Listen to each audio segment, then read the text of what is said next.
Welcome back to Poll for Initiative, the tabletop role-playing stream where the audience influences the story. I, of course, am Ben and/or Benjamin, as I'm known on the internet, and with me, I have Seth, otherwise known as NB Banshee, who'll be serving today as your Dungeon Master! Go ahead and say hi to everyone, Seth. Hello. That was, yeah. First of all, I do just want to address the fact that my camera is really not liking everything that's going on today.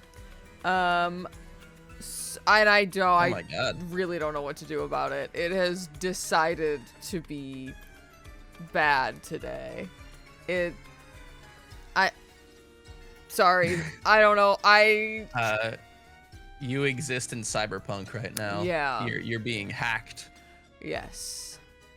I don't really know what to do about that, and I don't have the time to fix it now, so this is kind of what we're rolling with. So sorry. Luckily, you don't really need to be looking at me. Like, there's other stuff to observe, so it's not. We're all going to perceive you. No. Look away, actually. Welcome back, friends. How are we all doing today? Let me change the music to something better. I want to, at the top of this, clarify something. Okay. Because we were both wrong about something last time, and I'm a little mad at myself for being wrong about it, because I should definitely know better. What were we wrong about? So, unfortunately, let me preface this by saying I've been playing a lot of Deltarune off camera, and by the way, just beat the fucking Roaring Knight. I know that's a huge brag to people who understand what the fuck I'm talking about.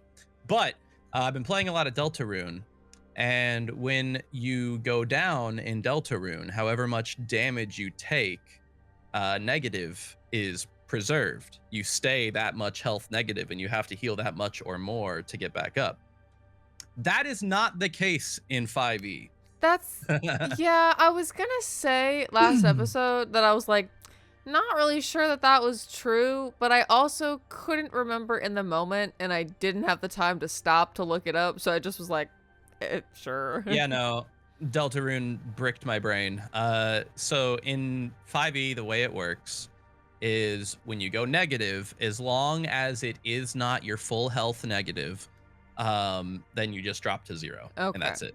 You don't actually go negative. And then if someone hits you, you take 2 automatic failed death saves. Right. And if you go again negative, your full health negative, then you instantly die. So that's the only times that negatives matter. Ooh. God, I don't know what just happened there. Your everything just exploded for a second. Oh. You're fine now, but that was weird. Did I sound bad? Yeah, your mic and your camera cut out like really briefly. Oh. I will say I might sound a little crunchy today because it is 98 degrees out, and I have my AC on full blast directly behind me. You probably can't hear the AC because I have a pretty good noise gate, but because it has to cut out so much background noise, it might make me a little crunchy. So yeah, if that happens, I'm so sorry. There's nothing I can do about it. It's so fucking hot out. Listen, my camera's bad. Your sound might be a little crunchy. It's fine. It's not. Listen, we're doing our best, you know? Again, it's 98 out. I don't know what you guys want from me. And I don't have air conditioning in my room. So if you see me in a tank top, shut up. It's warm in here. Yeah. Yeah, you're crazy. You don't have an AC unit in there for some reason. I'm sorry, they're like $300. I could help you get one. You just said you just didn't want one. Well, it just seems like a lot. Anyway, that's not the point of this. We're going off topic. God.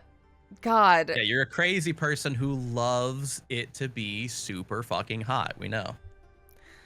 How how are we doing after last episode, friends? I'm excited for this episode because there's gonna be more of what we've been missing. I think there's gonna be more polls, more adventure.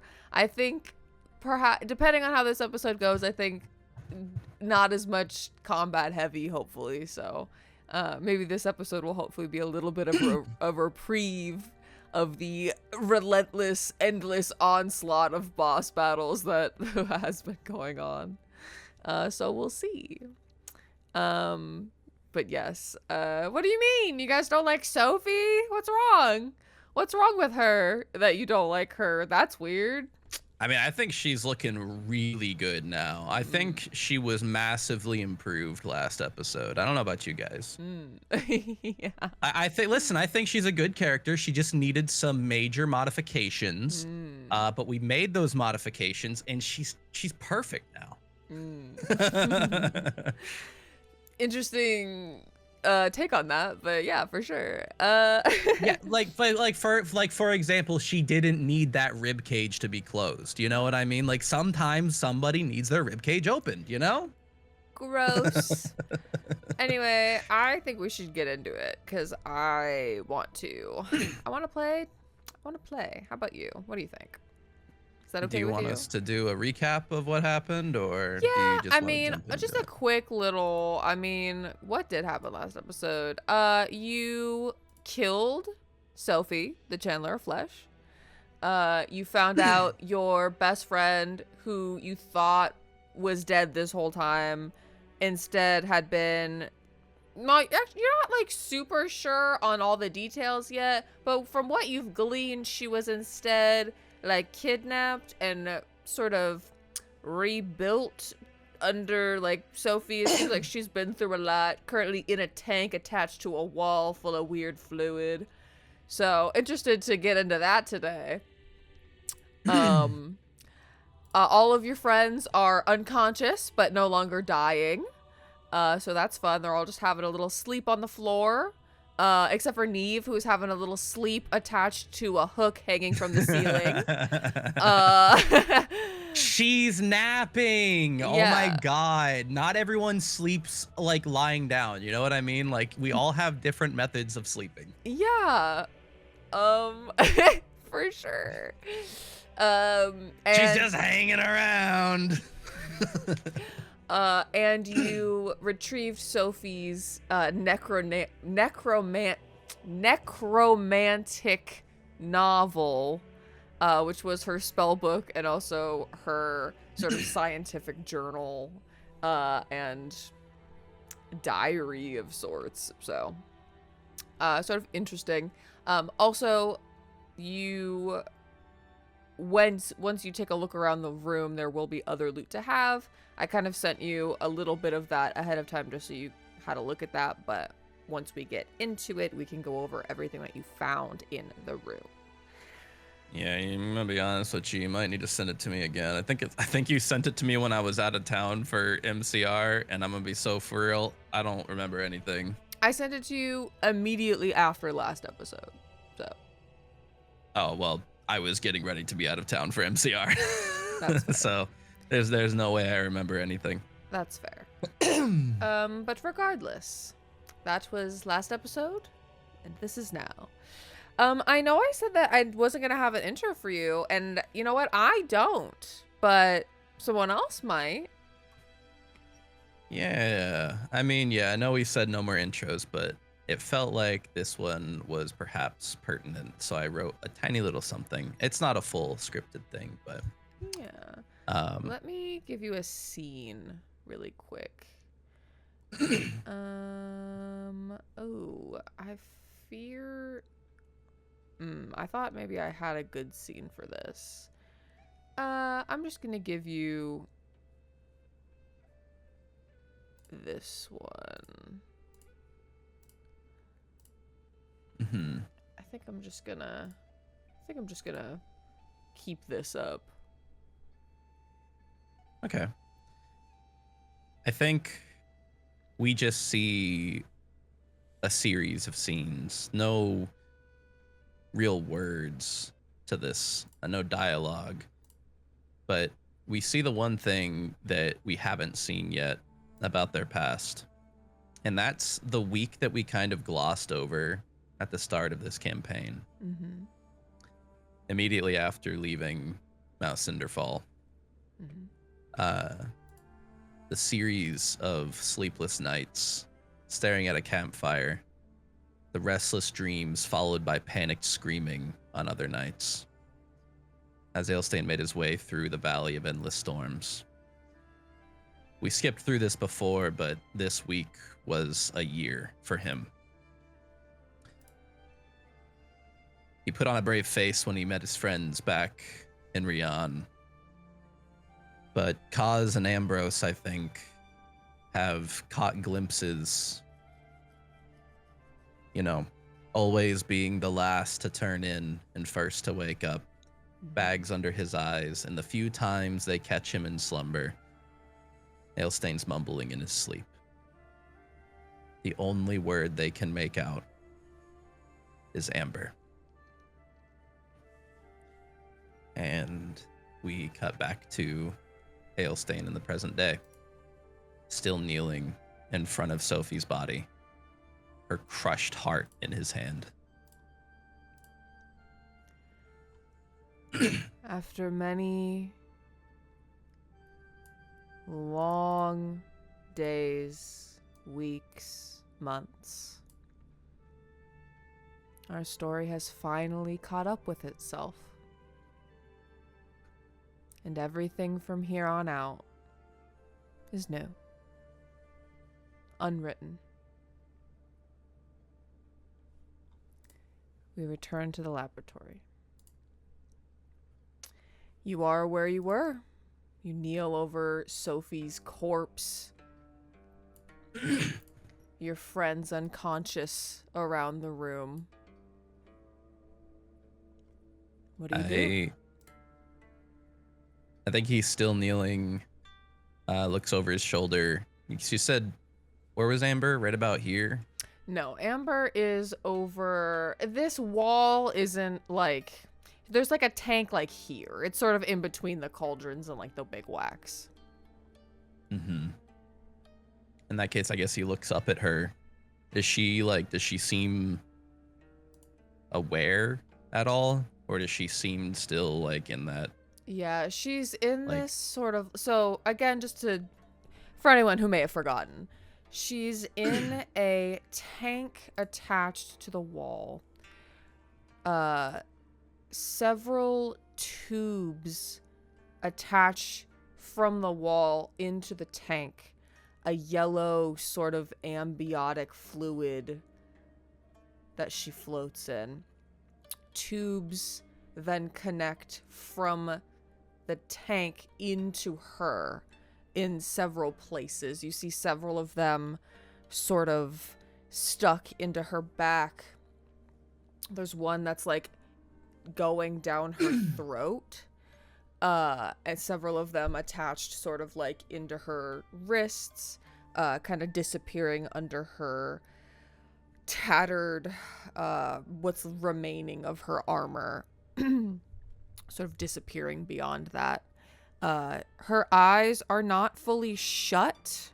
You can see her feline-like yellow pupil, and then her sort of bisected sort of mutant pupil. The whites of her eyes sort of stark against the odd coloration. But she does not seem conscious. Does she look like she's like been through like a lot of surgeries or something? Like Yes. She's got like a lot of sewn up portions. If you investigate this tank and like really go like take the time to look at her, you see that her right arm is completely skeletal. It disappears into her arm, into the rest of her armor. You see various it looks like surgeries. You see a lot of large cuts. You see the telltale Y cut of an autopsy on her chest. You see a lot of uneven stitches and staples, as if she was cut open and haphazardly put back together. And on top of that, you just see, beyond the surgeries, just signs of what can only be described as torture. I think at that, he grimaces, looks back down at Sophie, grabs a fistful of her hair, draws his sword, and cuts her head off. Comes right off. He wraps it in a bag and puts it in his bag of holding Okay. for later. Gross, but awesome. Cool. Hey, listen, blood hunters, you're always supposed to take a trophy so that your client knows. You're gonna become you're gonna turn yourself into what are they called in like Fae? They're called like red caps, where like they're Fae that like dip their hats in the blood of their enemies as like a trophy, and so like they just wear like nasty like blood-soaked hats. I have a specific plan for it. Okay, great. I think he stands up. And does this table look like it can be shifted over so that he can stand on it to lift Neve off the hook? That table is bolted to the floor, but you do see like there's a mechanism underneath it that allows it to be like shifted in each direction. So you're able to like shift it like so the top of it just slides closer to Neve. So you can climb on it and like, get her down from the fucking meat hook. He does that. He shifts it over, climbs up, and lifts her off the hook. Okay. Her body is maybe heavier than you thought it would be. She, I don't know, appears, I think, very slight and dexterous, but she, I don't know, in her full... She's dead fucking buff. In her full dead weight, she is perhaps a little bit heavier than you were expecting. Which is surprising because her strength modifier is 0. Yeah. Listen, she doesn't need to be strong to be, you know, a little hefty. And he carries her over and kind of sits them all up against the wall, kind of propping some bags and cushion behind them so they can rest for the next few hours. Okay. What do these doors over here look like? Are they like push-pull doors? Are they like, do they have handles? Let's see. The doors are big, heavy metal doors. Though despite their weight, you see if you try to open one, it moves very easily on its hinges. And it sort of swings in both directions. Does it have like an actual protruding handle though? Yeah. Is it like you could stick like a board through there and barricade it, or? Yeah, you'd be able to do that. All right. He goes over to these bookshelves and breaks off a long board of some sort and kind of jams that through. Okay. You barricade yourself into the laboratory, securing a place to rest. Do you investigate the room at all? Do you do anything with the tank? Is there any way? So I know that it's technically attuned to cause, but would I be able to use the tombstone shield's effect as Ailstain? It is attuned to cause, so he would have to be the one to do it. Or he would at least need to be conscious. I slap his cheek. Wake up. Although, so you did, well, I guess you stabilized them, but after they went down, unconscious. They have to rest to regain. But remember that there was healing that occurred to them, and it just was like wasn't enough because we thought they were below 0. So I think technically they should have some HP above 0, which would make them conscious. All right, he's a little bit conscious. I so think then that he can do it. yeah, I think that I'll say enough time has passed that they all have regained like a hit point, and all of them start to like groggily wake up from near death. You see Neve like rolls off the wall and like slumps onto the floor. She just like stares up at the hook hanging from the ceiling, and she just like really wearily raises her hand and is like flipping the ceiling off.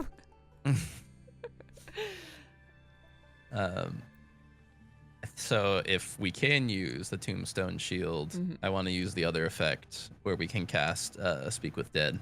Okay. Yeah, Kaz kind of like opens one eye, and you see you're like kind of motioning to his shield, and he kind of slides it to you. And kind of gets up. He like gets up on his knees, and he's like, "All right, what do we do? Speak with Dead." Okay, yeah. I don't think it's necessary to have the body for this effect, but I do think it's kind of sick to imagine him pulling out the head from the bag and just like holding it up to speak to it. You see Kaz says, you know, how the spell works? 3 questions, right? 5 questions. 5? Wait, what? It's 5 questions. Really? Yep. I thought it was 3 questions. Nope. You can ask the corpse up to 5 questions. The corpse knows only what it knew in life, including the languages it knew.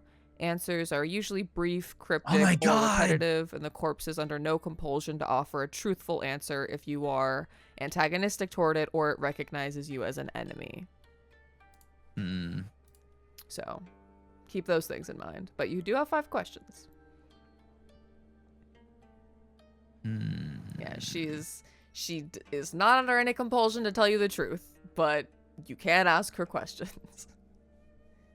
I mean, she could be. I'm not sure that you can cast Zone of Truth on a corpse. Why not? If it's in the zone, I don't see any reason that shouldn't work. Hold on.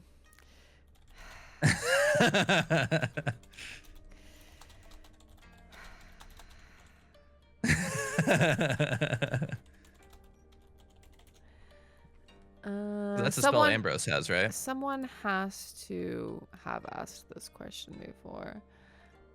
Yes.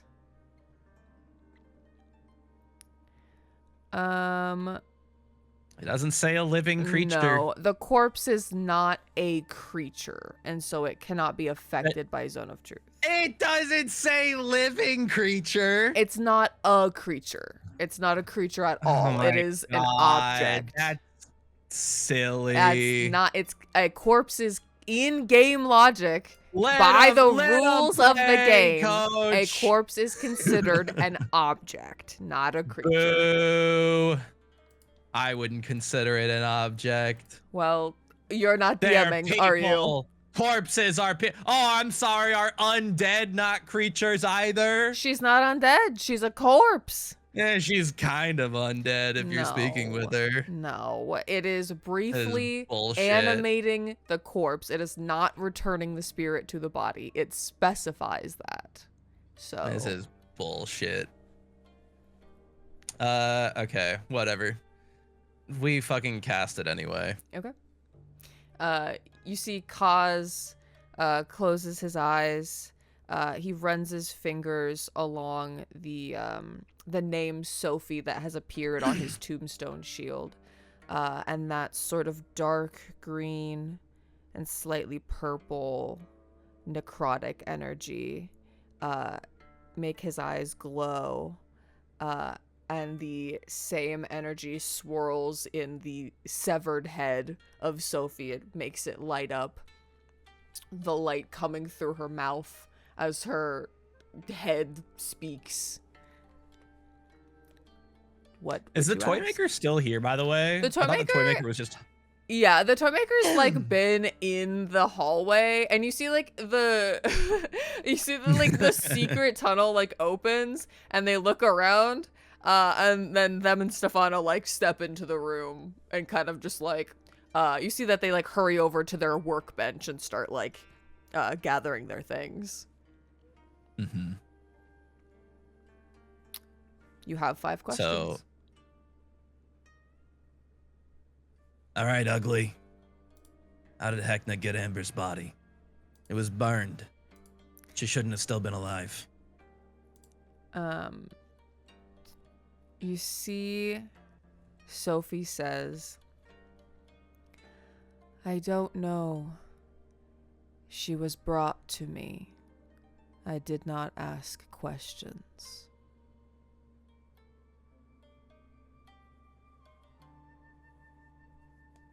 Is Amber still in there?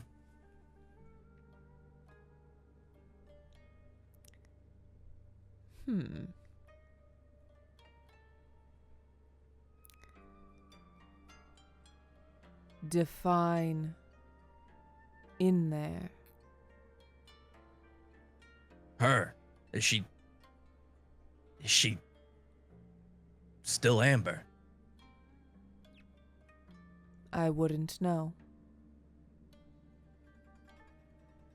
God, you're fucking useless. Almost as useless in death as you were in life. What exactly did you do to her?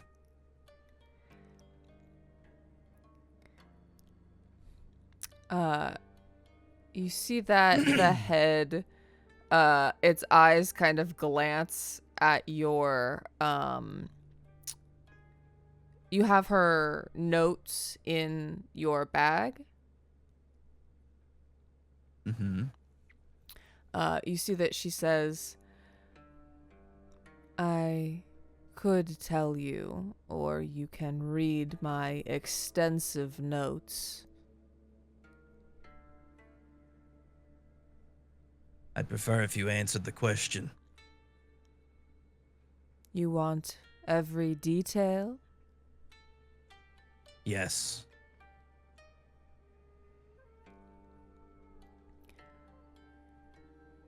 I wanted her life. Her eternal life. So I cut her open. I emptied all the blood from her veins. I studied every cell, every bone, every pore in her body, searching for what was keeping her alive. I did not find what I was looking for. So I put her back together. A few times. And I made her into a useful puppet. Something Heckna could use. He asked that I create a special lure for a more promising blood hunter.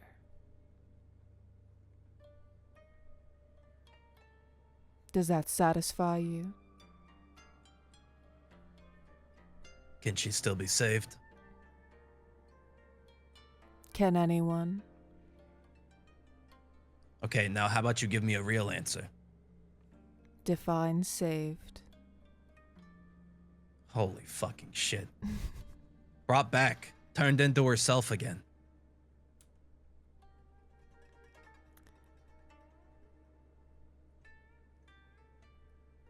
She does not respond. You're not He bangs her head against the wall. You bang the head against the wall. She still doesn't say Answer. anything. Bang her head against the wall again. I think this goes on a few times. And you see Kaz kind of like opens an eye and says, I think that means she doesn't know. I think he tightens the grip on the fucking hair that he's holding the head by. Mhm. He like looks directly into its eyes. He's like, all right, one last question then. How's it feel knowing you're gonna be fucking forgotten to history?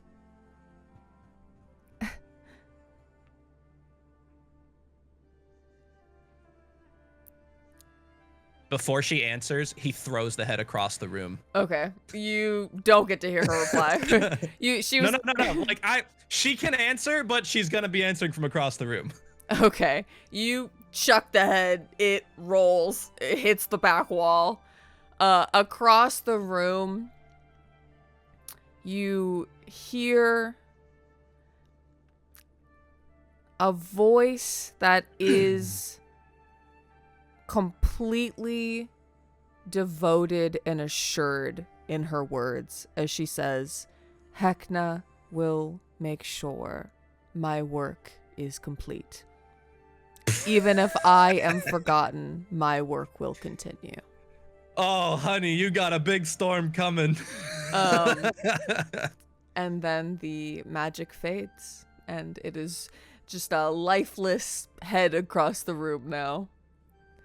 We'll retrieve that in a minute, but I think, is there a way to lower Amber's tank or get up to it?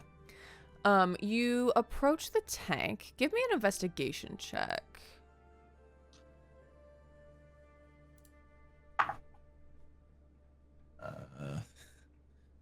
Not great.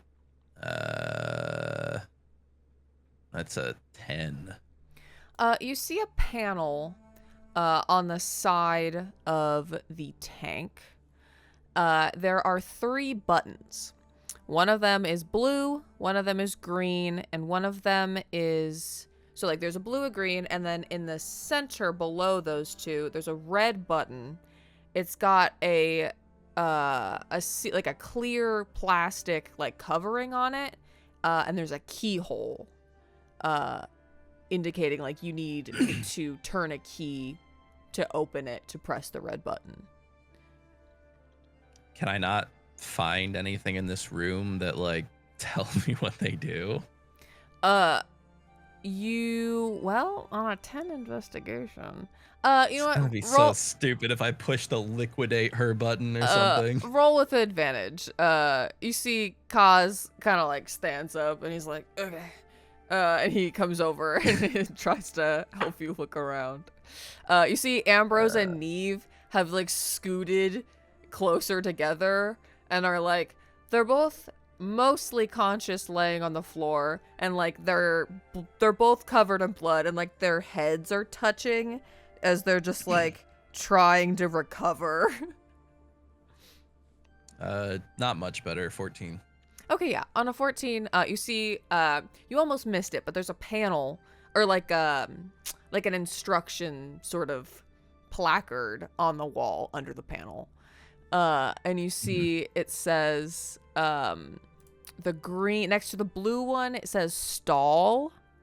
Under the green, it says start process, and the red says shut down. All right. Well, I need a key. Mm-hmm. So what did I find on Sophie when I searched her? Have you searched her? You haven't. Do you want to take a brief? I'm gonna grab her head again, throw it in my bag, and search her. Okay. You do find a key on her. You find a few things, actually. So, you find 4 greater potions of healing over by the toy maker's desk. You find, looking around, as you're lingering around the big cauldrons, you're able to discern that one of them is full of a helpful potion, which we will run a poll to decide whatever that is. And you find some empty flasks, so you will be able to get a couple potions of whatever we decide that is. But first, let me tell you everything else. One of the cauldrons also contains the engine grease that you need for the train, so you gather up some of that.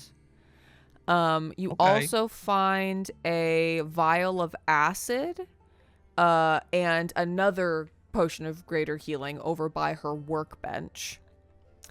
You also find a stained green scalpel that is, it's essentially like a dagger of venom. It's like a poison dagger.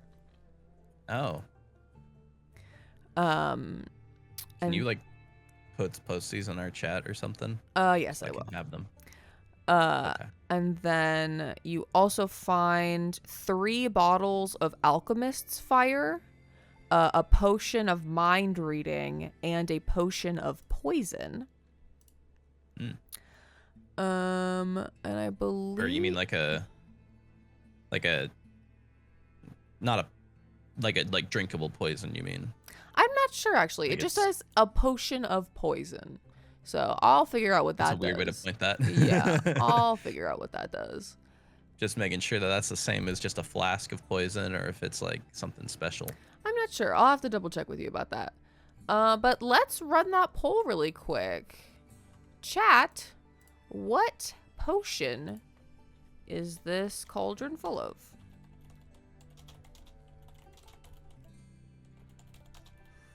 Oh. What are the options? The options are a potion of frost giant strength,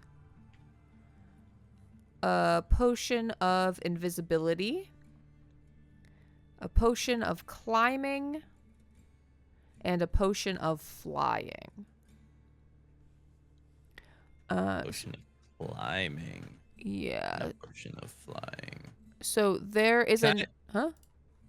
Something that, by the way, this is totally off topic, but something that always pissed me off about Baldur's Gate 3 is that your character had to land on the ground when they had flying abilities, and it was like, that's not how that works. You can keep flying between turns in 5e. Yeah. But whatever. All right, I'll post that. Damn, we're getting a lot of votes for making someone insanely buff. Good.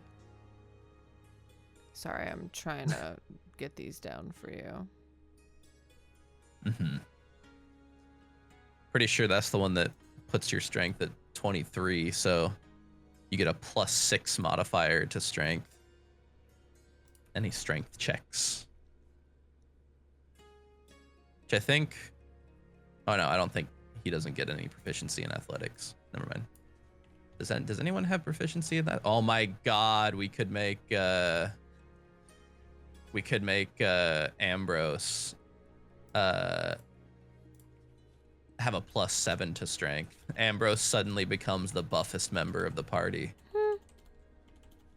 Because he has half proficiency in athletics. Because he's a bard. Good. He gets insanely strong. I just sent all that to you, and then I also posted what the potion of poison does in there as well. So you have all of that to look at. Damn, let me fucking add those potions. Yeah, so dude. the poll for sure is the frost giant strength. So, but I don't know. Should I end it? Hang on, we're almost back from the ads. It's just a few more minutes. Okay. Okay, yeah, I'm definitely gonna have to divvy these out to everyone once they're all back up, because I have 7 potions of greater healing now. Alchemist fire, it's okay. I might use that. Yeah. Somewhat useful. The concoction looks, smells, and tastes like a potion of healing or other beneficial potion. However, is actually... Oh. So it doesn't look like poison. It's a If sneaky. you drink it, you take 3d6 poison damage, and you must succeed on a DC 13 Constitution saving throw or be poisoned. At the start of each of your turns, while you are poisoned in this way, you take 3d6. Oh my god, that's gigantic if you can get someone to drink it. Yeah. At the end of each of your turns, you can repeat the saving throw. On a successful save, the poison damage you take in your subsequent turns decreases by 1d6. The poison ends when the damage decreases to 0. That's way better than a poison vial. Yeah. Poison vials you just apply to your weapon, and then it gives someone the poisoned condition, which doesn't even damage them. It makes them like have disadvantage on certain things. Yeah. Oh, let me also. Anyway, we're back from the ads. Okay. Sorry, I also forgot to put down the dagger of venom. This is the chat that loves buff women. Okay, but like it would be strategically, like if we need someone to do strength checks, it would strategically make the most sense to give it to Ambrose because he has partial proficiency in athletics. So he would get a +7 instead of a +6. True. How bad does chat want Neve to get roided out? Are you willing to sacrifice efficiency? Yeah, she's just gonna get really big and buff. You do have 5 of those potions though, because there's. That's true. We're gonna have her take one just so chat can have her be buff. Fantastic. Yes. So there is enough. There's enough liquid for up to 5 bottles to be taken from it. But that is, I've sent you everything that you have retrieved. So all of that is in your chat. If you need to put that in your inventory, go ahead. I am doing that presently. There's just a lot to add. You see that the toy maker kind of walks up to Sophie's body. Her decapitated body. And you see her decapitated, chest split open body. And you see them kind of just like looking at her, and you see like their mask switches through a lot of different emotions. And you see that they start to sign, and Stefano recites for them. And they say, "For all her cruelty, she was a brilliant woman. I have long wondered how much of hers it was, that cruelty. If Hecna planted it there, or if he only nurtured it in this place." And you see they sort of like, their hands sort of hang in the air, like sort of uncertain what to say next. And Stefano sort of waits patiently for them to resume. Ailstain doesn't even look at either of them. He's looking at Amber's tank, and he says, "Good people don't ever do the shit she did." They nod. And they say, they just kind of look around. They say, "Rest. And then we should leave this evil place." I think he puts his hand on like the glass of the tank to see if she responds in any way. Roll me a d20. Just a straight luck check.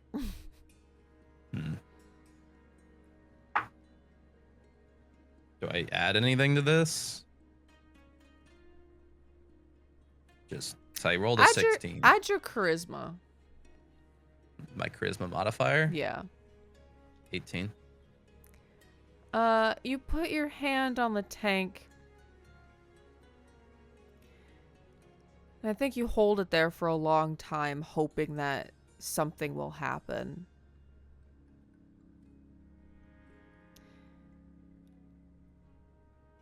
And you're not sure if you imagine it. You think you might see one of her fingers twitch very slightly, but you're not sure if it's just an impulse in her body, or if you imagined it, or if it really happened or not. He looks back at the toy maker and then back to the tank and says, "Red button lets her out." You see the toy maker turns, and you see their mask shift to one of like surprise, and then to one of curiosity. And you see they sign, and Stefano says, "There's always been a curtain over that wall. I have not seen behind it before. I had no idea there was anything back there." What was the descriptor on red again? It was terminate or something, or like stop procedure or whatever. It was, I believe, shut down. Shut down. Yeah, shut down. All right. He turns the key, pushes the button. You turn the key, the little plastic thing pops open. You press the red button, and alarms start to blare on the sides of the wall for a second. As the Shoots room... he shoots some eldritch blast at them to shut them up. They go wah, yeah, the alarms stop, but the room still kind of jolts a little bit as this machine rumbles to life, and you watch as the ambiotic fluid slowly starts to drain from the tank. Amber's body sort of floating until she rests on the bottom, unconscious. The tubes detach from her body, and the glass. You're not sure, like, initially what's going to happen, but it sort of like, and the like an invisible like seam appears, and like a glass door like swings open, and so now there is like a gap in the tube for you to retrieve her if you so wish. She is soaked in whatever this fluid is. Do I have like a fucking towel or something? You have your cloak. Harry's in there. I don't know how happy he's gonna be about getting evicted, but I guess he's got the thing around his waist too. He's got sort of like a like waist cape thing going on too. Yeah, that's true. He'll take that off and wrap it around her shoulders. Okay. You have to kind of like climb up into the like tube to get at her. Take her out then. Yeah, okay. You lift her out of there. And do you just like put her on the table, or like set her down in like a seated position. Okay. And put that around her shoulders and put one hand on her shoulder and kind of shake her gently. I think maybe Harry also comes out and stands on his shoulder and watches. Okay. Yeah, Harry, by the way, I know this is about to be a somber moment, but I would just like to say a word about what Harry has been up to this entire time. He's been shaking around in there like crazy. I think that we go back in time a little bit to like Ailstein like fighting in this battle. Like there's like crazy shit going on. The oozes are everywhere. Everyone's dying, and then it's like hard cut. We have the fucking witch. We have the Witcher 3. Yeah. And he's like twirling and shit. And then there's like a hard cut to Harry in Ailstein's cloak.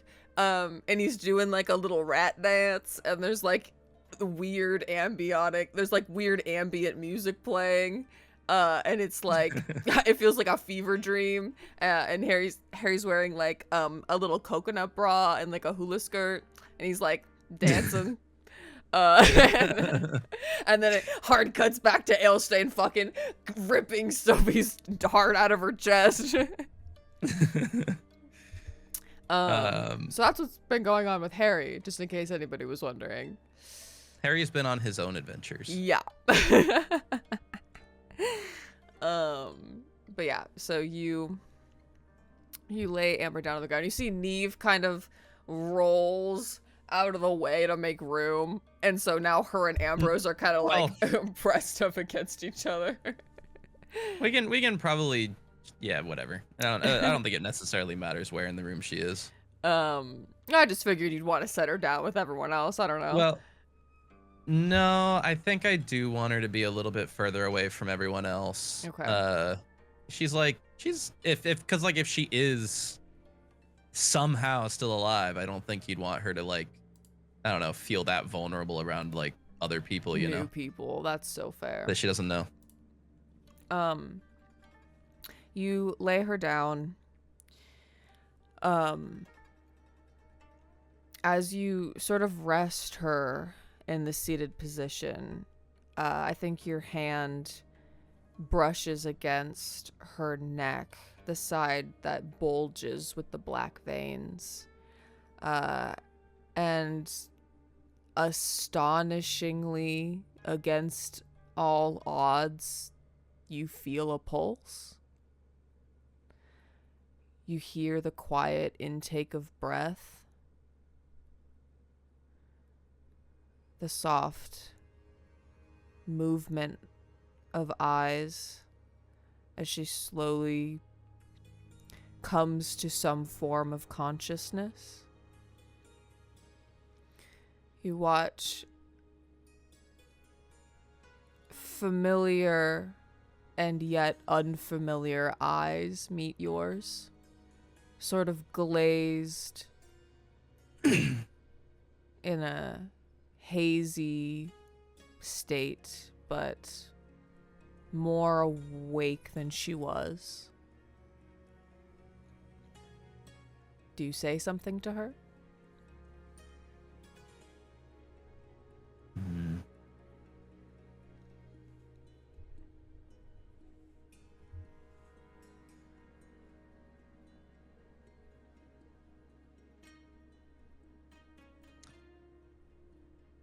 I thought you said we were talking that night.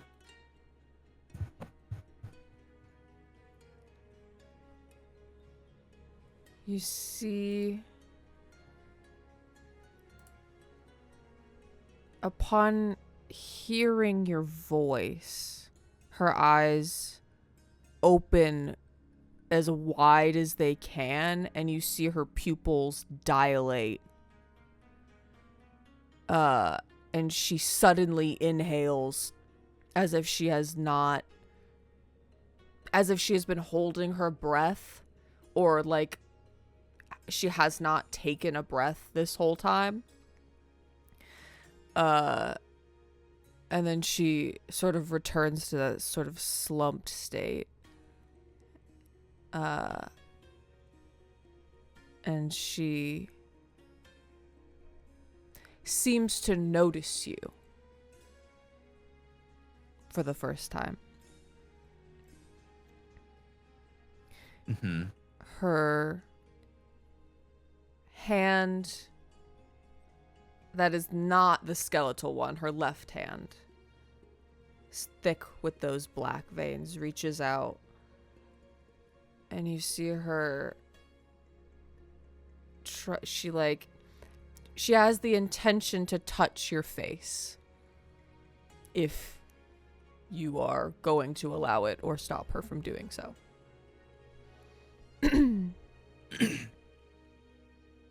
I think he would freeze up and just stare at her.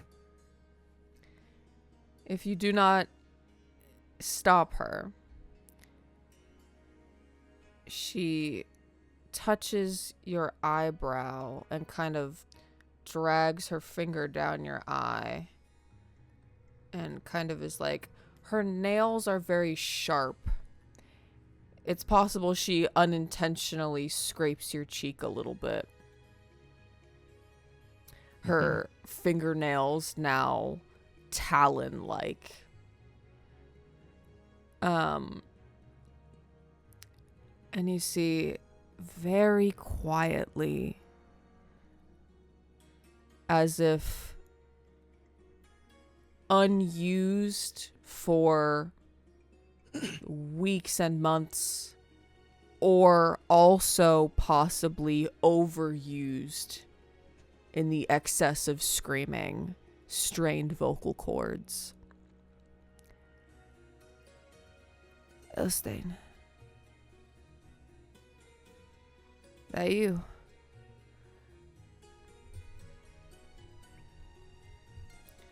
I'm dreaming again. Damn. And her hand falls away.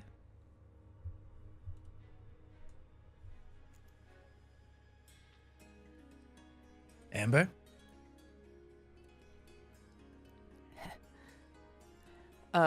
You see a hand kind of down your neck into your pocket. She pulls out a cigarette, puts it in her mouth. And you see blood drip from her mutilated eye, and it spills down her face. She got a light. He lights it for her.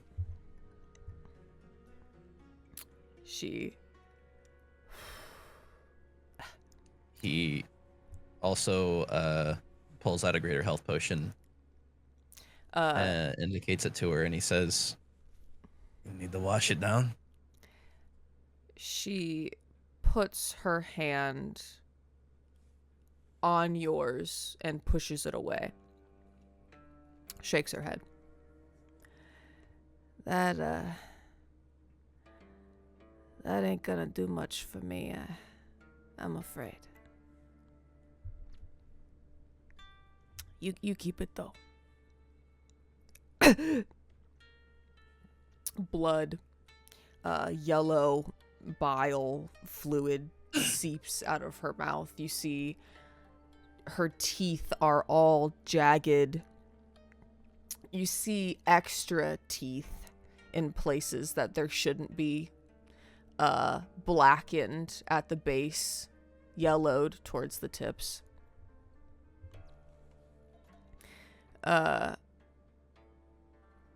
You see her grip suddenly tightens on your hand, almost painfully, before she grabs her arm with her skeletal hand and shoves it away from you, sort of holding down her arm as it spasms. And she says, back up. Back up. You shouldn't, you shouldn't stand so close, you know.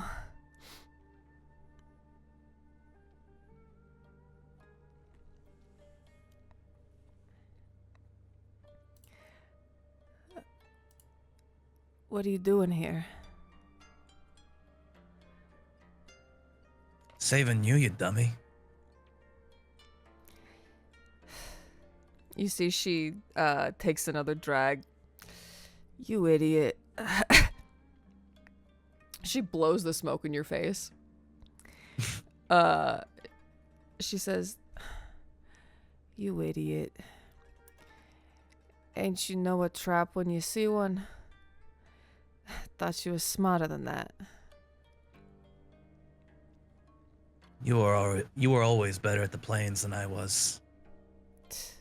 How are you still alive? I saw them burn you. You see a profound sadness when you say alive. She shakes her head. Nah, I ain't alive. No, I died. I'm dead.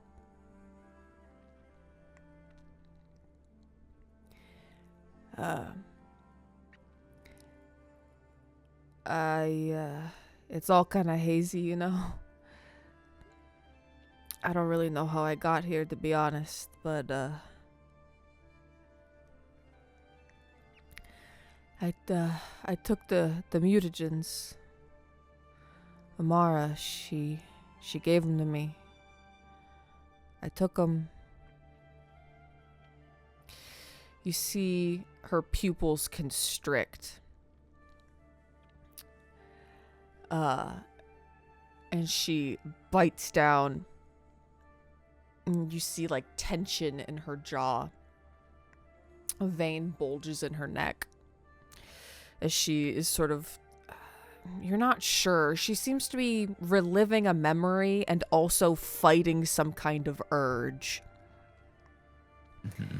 And you see that she sort of is like gnashing her teeth a little bit. And the motion brings back a brief glimpse of a memory. You remember standing next to Amara in front of Amber's funeral pyre. Do you remember Amara touching a fresh wound on her neck as if she were trying to conceal it? And you look at this, at your friend in front of you, and you get a brief inclination, a brief view of a memory that is not yours, of a mutant Amber lunging at Amara and trying to rip out her throat. And you see she says, she put me down quick. It was quick. I don't remember the pain.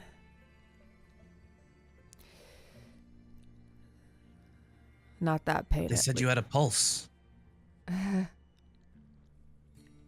Not mine. Well, not really. It's you see she drags a claw up her black veined arm, and you watch black and yellow viscous fluid leak out in place of blood. And you see she says, "It's not me that's keeping my heart pumping. And it's not gonna keep going for much longer. That tank was keeping me alive, I think. I ain't got much of me left."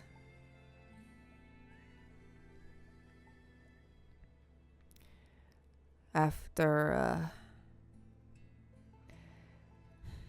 all I remember is Amara, her sword in my chest, and then the cold steel of, she motions to the lab table. She says, she looks over at Sophie's dead body. She kind of spits as more blood gurgles up her throat. She says she didn't even wait to check if I was still conscious or alive, or she just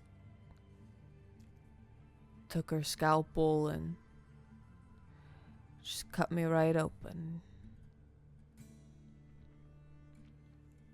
I don't remember. Don't worry. I did the same to her. She says, I don't remember much after that.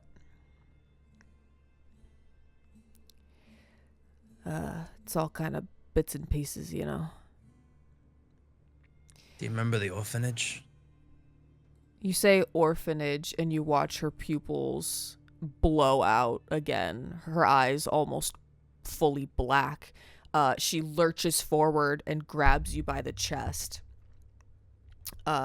She grabs your shirt and her arm shakes as she tries to restrain from digging her claws into your skin.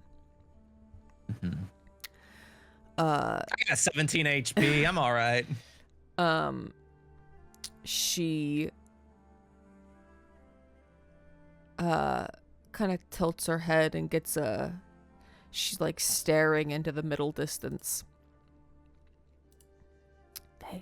They didn't want me. They didn't want me. Says, I know. But don't worry. The kids are safe. They made me take them. I know.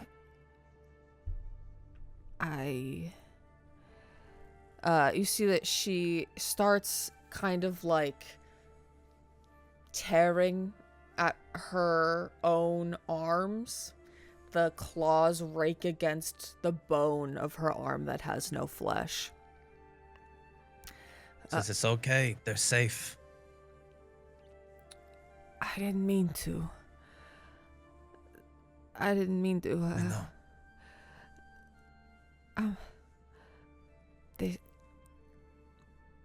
They asked about you, you know. A lot. They kept asking about you. Now they're asking about you. Not the kids. Them. She motions her head to Sophie. Him. She motions her head. You see a discarded Hecna mask on one of the tables. I see a smile in my dreams.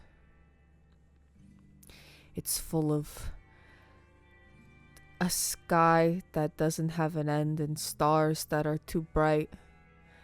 And there's someone screaming. It's cold. And they can't get out, and I can't get out, and they're talking to me, but I can't understand what they're saying, and it's like they're whispering in my head, but there's no one else, and it's just me, and they're asking about you, but I don't know, and it's like he's got no eyes and they're black, but there's something else in there too. Like it can see me and I can see it, but I can't see it, and I don't know. Elstein, I don't know. I think he hugs her. She bites into your shoulder. That's fine. She's crying black and red and yellow blood, and it's viscous and it burns as it touches your clothes. That's fine. And you see how much damage am I taking, DM? Yeah.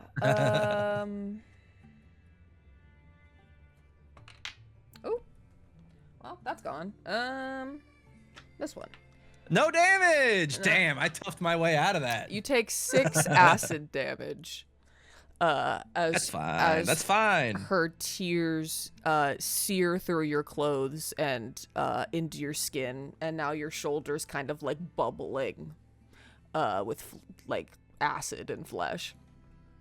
He doesn't stop hugging her. He hugs her a little tighter.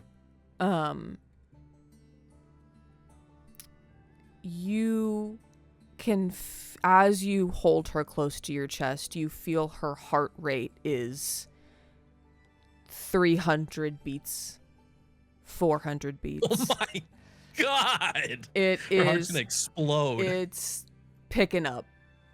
It is rapidly increasing.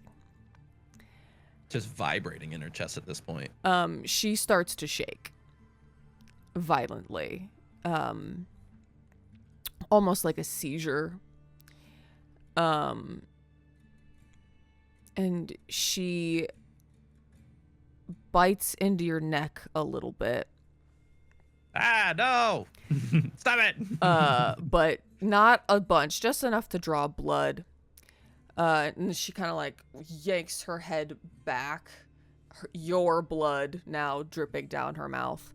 And you see her eyes are vacant and very, in a voice you don't recognize. Child of Eclipse. And then she goes limp in your arms.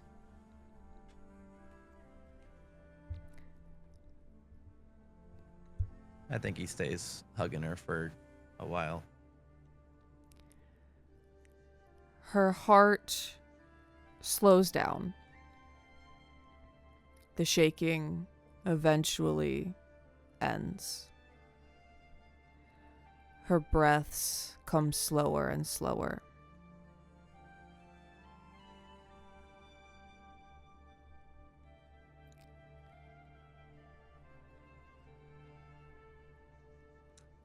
Her heart does not ever cease to beat, but her breathing stops. Mm-hmm. And you know that your friend is gone, even if the thing in her body refuses to let her go.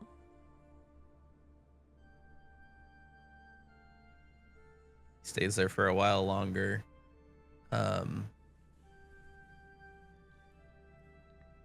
Before wiping the tears from his eyes and setting her back against the wall and standing up. You see Kaz looking at her. Well, I don't think that he does. I think he's still looking at her, but Kaz could be looking at her, sure. Oh, well, yeah. I mean, that's fair. I was going to say Kaz is looking at her as well.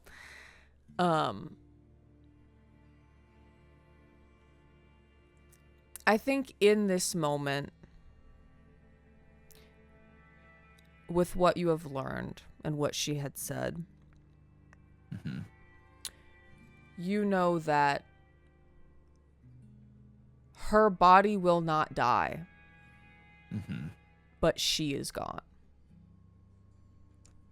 Yeah. He draws his sword and positions the blade over her chest where her heart would be.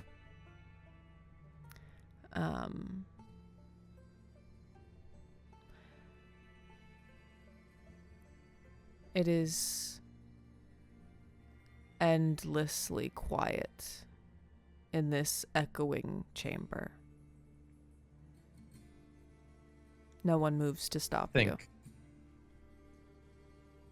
Think his little ponytail is like undone and his hair's kind of over his face right now, so he's not looking directly at her. Mm-hmm. And he says, I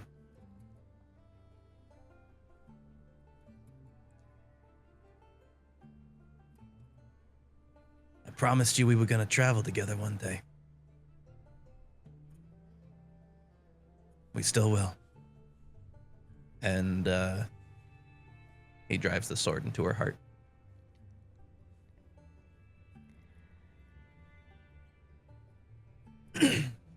You meet a bit more resistance than you're used to. Like the thing that had taken over her heart was tougher than normal. Mm-hmm. But yours is a blood hunter's sword, and there is almost nothing it can't kill.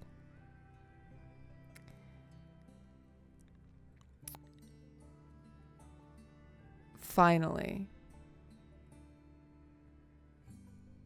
she is able to rest.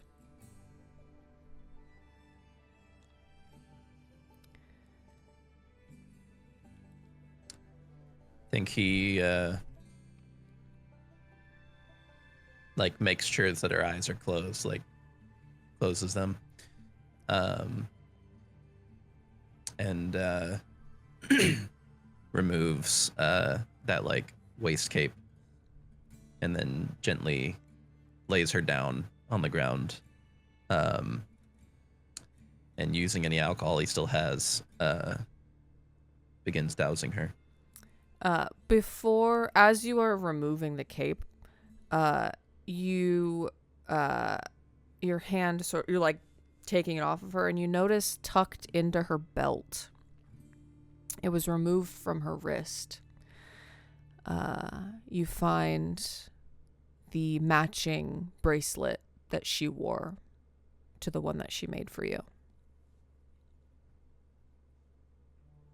He takes it.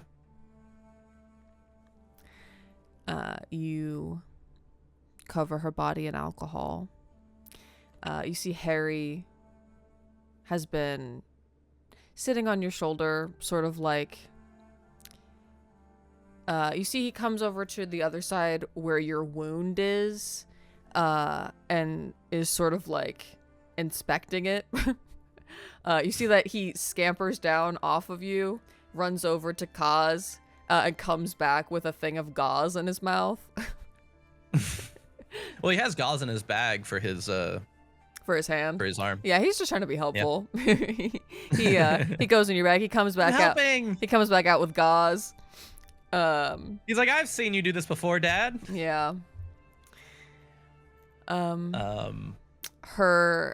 have to assume this room is like well ventilated, what with all the caustic fluids that are like boiling, right? Giant vents in the ceiling. Okay. I think he snaps his finger and sets her alight. The flames ignite. And they start that orange red as they coat her body, burning up the alcohol. And as they touch her skin, the flames turn a dark green and then a dark purple. And then, when there is nothing left to burn, the ashes smolder black. I think he very carefully scoops up all the ashes and puts them in a bag, in like a little small pouch. Okay. You add your best friend to your inventory. Her ashes. You can't just leave her ashes here. I'm not leaving her ashes in this place. Yeah. You see Kaz kind of... You see... Well, I don't know if you're looking, but we see that he has the intent to reach out to you, but stops himself. And instead just kind of comes up to stand near you. And kind of like nods his head in like a "you good?" sort of way. He doesn't even respond, I don't think. Yeah. I think do any of these liquids look like particularly caustic in like an acidic way that like could perhaps dissolve a body? Yeah. Several of them, yes. I think he dumps the rest of Sophie's remains into the nearest acid cauldron. This big red... As respectfully as possible. The biggest of the cauldrons is red and bubbling, and like you throw in something to like test the acidity, and it like immediately like corrodes and disintegrates. And you're like, good enough, and you throw her in there. Good. And her body is completely destroyed. There's nothing left of her save the head that you have preserved in your bag. you see Kaz quietly says a prayer to his goddess, and Neve kind of does the same. Both of them offering what little they can to you in this nightmare scenario.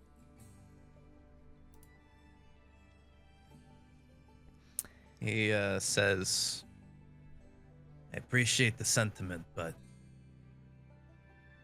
no. The gods never gave a shit about us. That's fair. And with that, you have your long rest. "Yay, long rest, boys! This stream's going great." Yeah, okay, so you all have your long rest. What do you...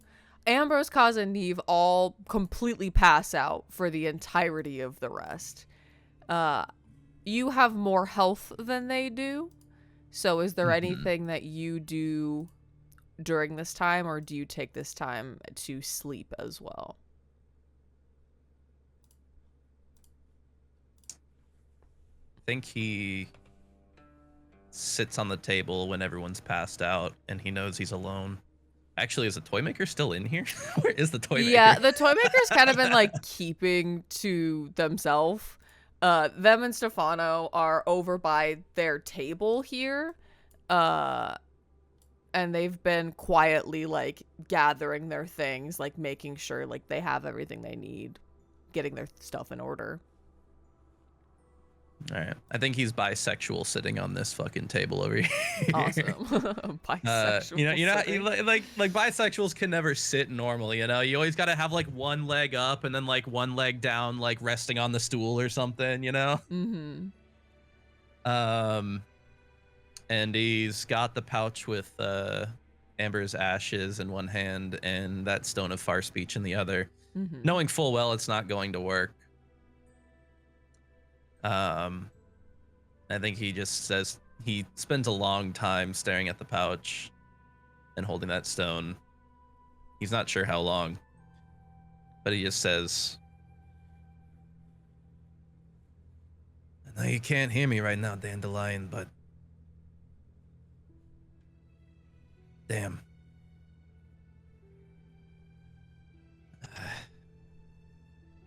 I don't know how I'm gonna tell you and the kids.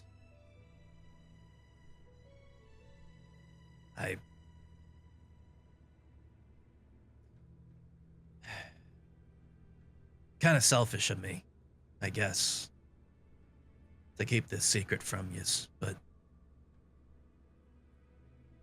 I don't know. I tried to say it back in Rion, but the words just wouldn't come out. I could have stopped her, you know? I could have told her no.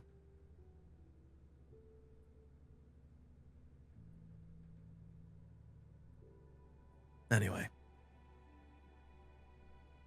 that's a problem for later. Getting the kids out first. And then, well,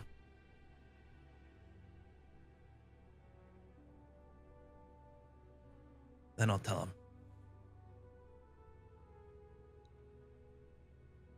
Promise. and he puts the stone back in his bag and waits out the rest of the long rest. Give me a perception check. The stone is working! Just a quick perception check.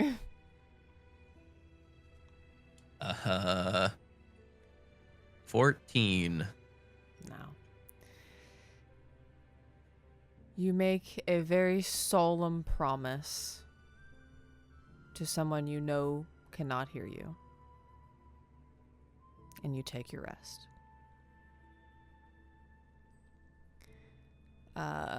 Everyone wakes up, rejuvenated, back at full health.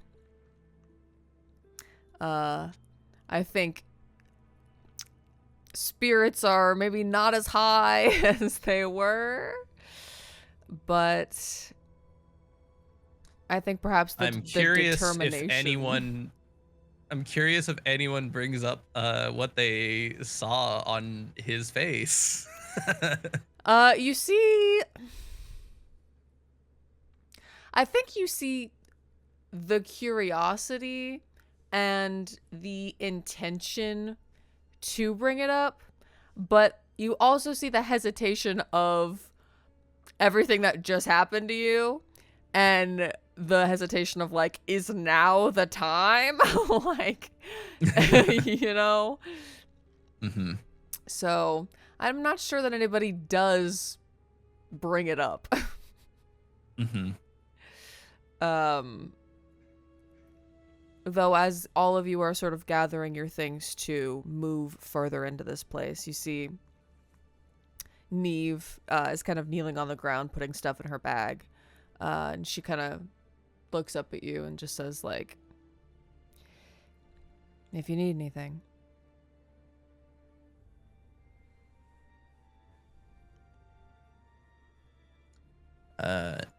He says, "Oh, I need something. I need that fucker's head on a pike." He turns to the toy maker and then taps Kaz's shield where it says Otto. Mm-hmm. And he says, "Hey, toy maker, think there's any chance that Otto might have some insight on what we can do about Hecna?" You see the toy maker sort of, their mask shifts to one of curiosity. And you see that they sign, and Stefano says, "I never met the man. Hecna had already disposed of him by the time I was created. But from what I hear, he was a good and kind man. Hecna's mentor, like a father to him, and it is that which he despised most about him. I know not whether he would have insight into Hecna's weaknesses. I imagine if he did, perhaps he would have implemented them himself, and none of this would have happened." He was just a ringleader, right? Yes.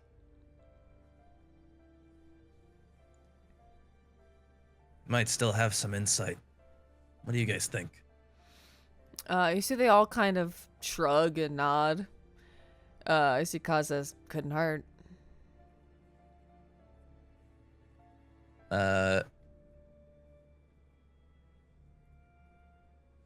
Fuck it. We got a lot of names on there. Not a huge loss to lose one, right? You see Kaz kind of is like, "Speak for yourself." Like, well, he can only keep 10, That's and he true. has 8 right now. Yeah. Like, if he gets 2 more names, he's maxed out. True, but I mean, he uses them to negate damage and like shit, so it's kind of like, you know. Yeah, but you want to keep some open slots Yeah. so that if you can absorb new names. Yeah, that's true. Yeah, he doesn't, disagree with you. He's just kind of like, he's being a little bit of a bitch about it just because that's who he is Don't as a worry. person. If you go down, I'll give you mouth to mouth again. I promise. You see Ambrose. Ambrose is fully recovered now, but still a little bit groggy. And you see he's kind of only got one eye open, but he kind of waggles his eyebrows at you, and he goes, "Promise." Not you. You're like my dad. Yeah, you see Kaz like smacks him on the back of the head. I'll put a vacuum cleaner on your mouth. I promise. He goes,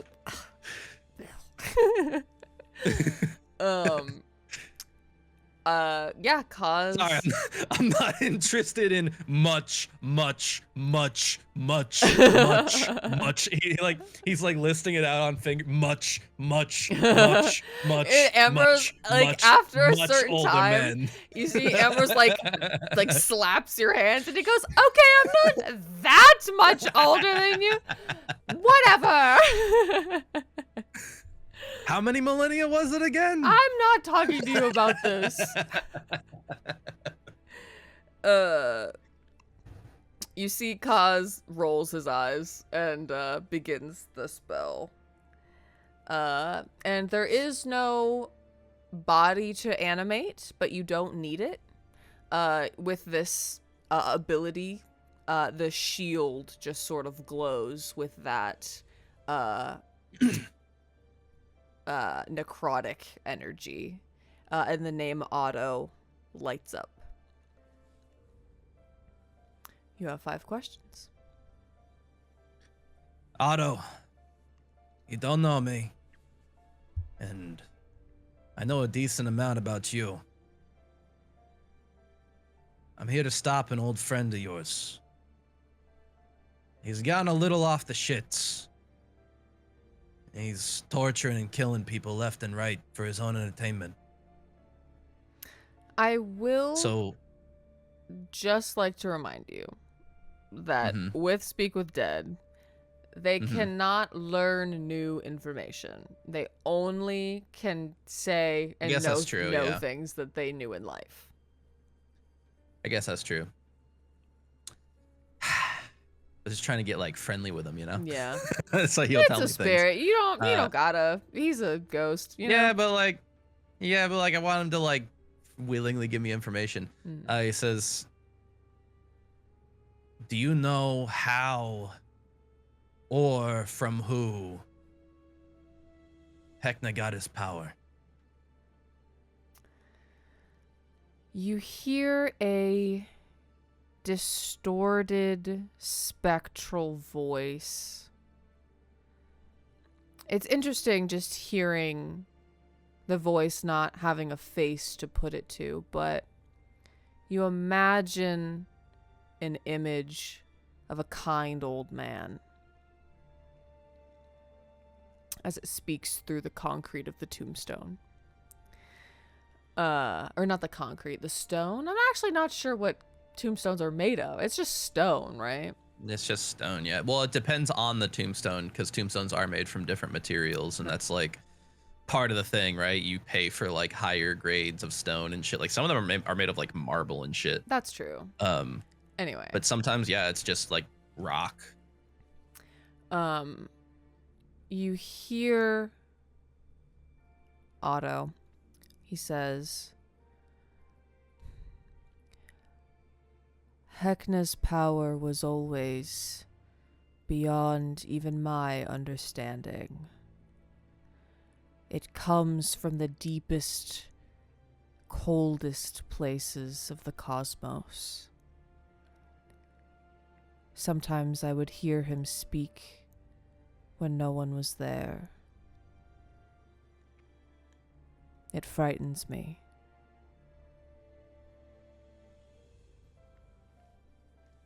That didn't tell us a whole lot.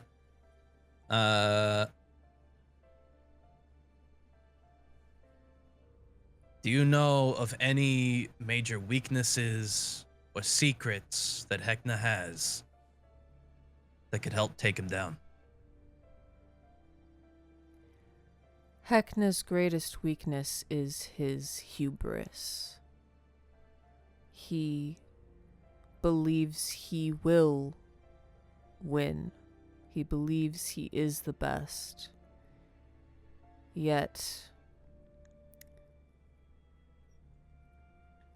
because of this, he fears defeat more than anything. If you taunt him, if you bait him, he will take it. It is who he is. That's fantastic news. It is easy to distract him from his goals.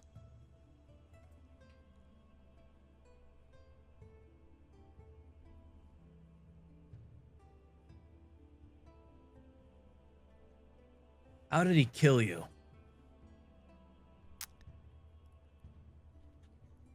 I remember bugs. Killed via bugs. Many, many bugs.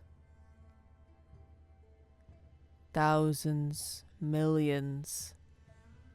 All of them consuming my flesh.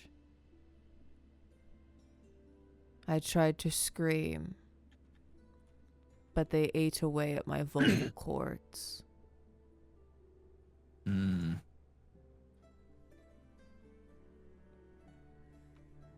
Maybe like an insect plague or something.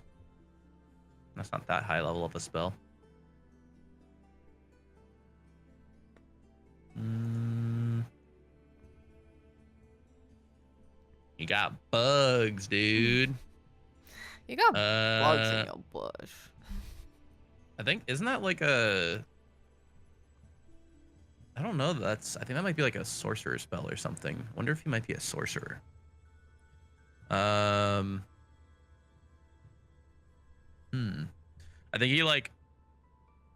think he's willing to do the last two questions, but he kind of like looks at the rest of the group to like be like, I mean, hey, I've taken 3 already. If you guys want to jump in, feel free. Like, I mean, you see they kind of shrug and are like, you're the leader, like.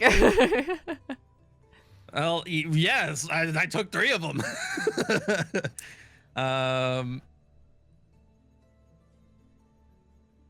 You see Kaz says, what do we say to rile him up? And you see Otto says, that is easy. Mention me. Remind him of that which he does not want to remember. Damn, dude, bringing up his ex-boyfriend. Otto's his dad, not his boyfriend. I didn't realize they were related. Did you ever tell us that? Well, so Otto was like his mentor and like father figure. So like not his like actual dad, but like he raised him. Mentor and a boyfriend. I did also just say that, by the way. When you cast Speak with Dead, I said his mentor, the guy who raised him. So the raised him part is tough. You can be a mentor and it's not too bad, but raised him's a little rough. All right, fine.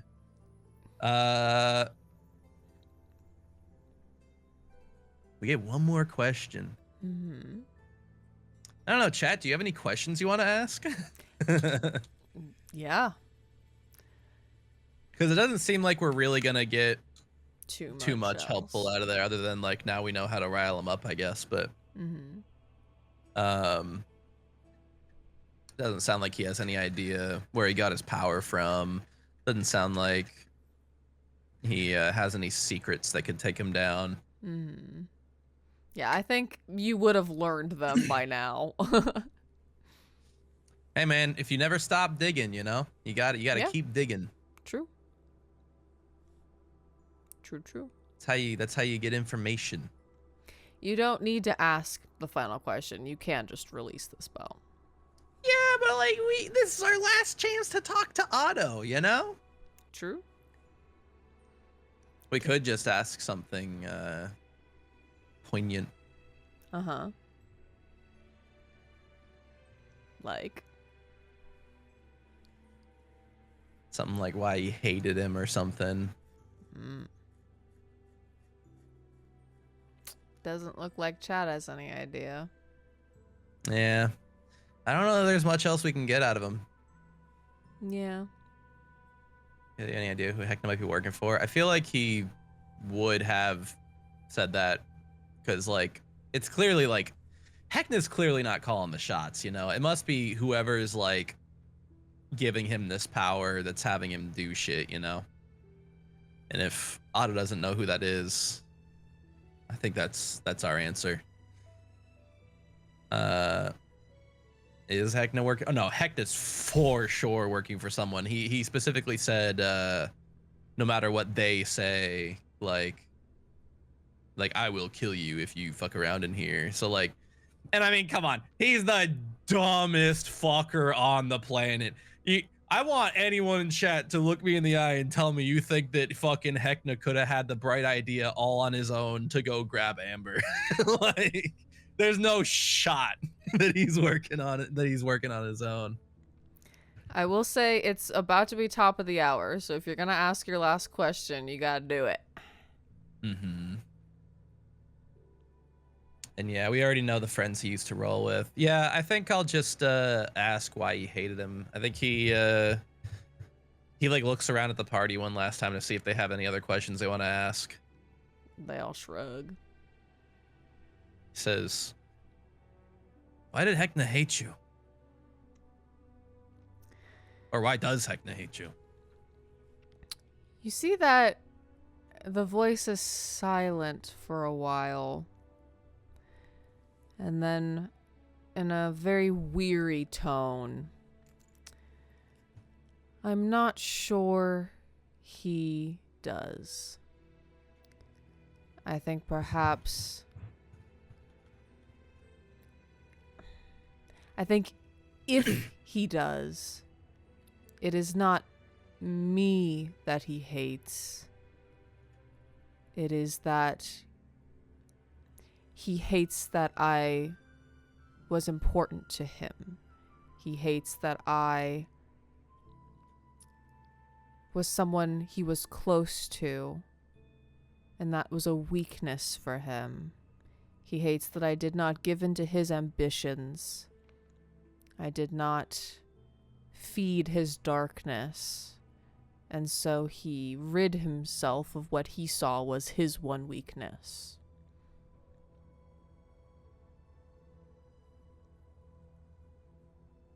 Hmm.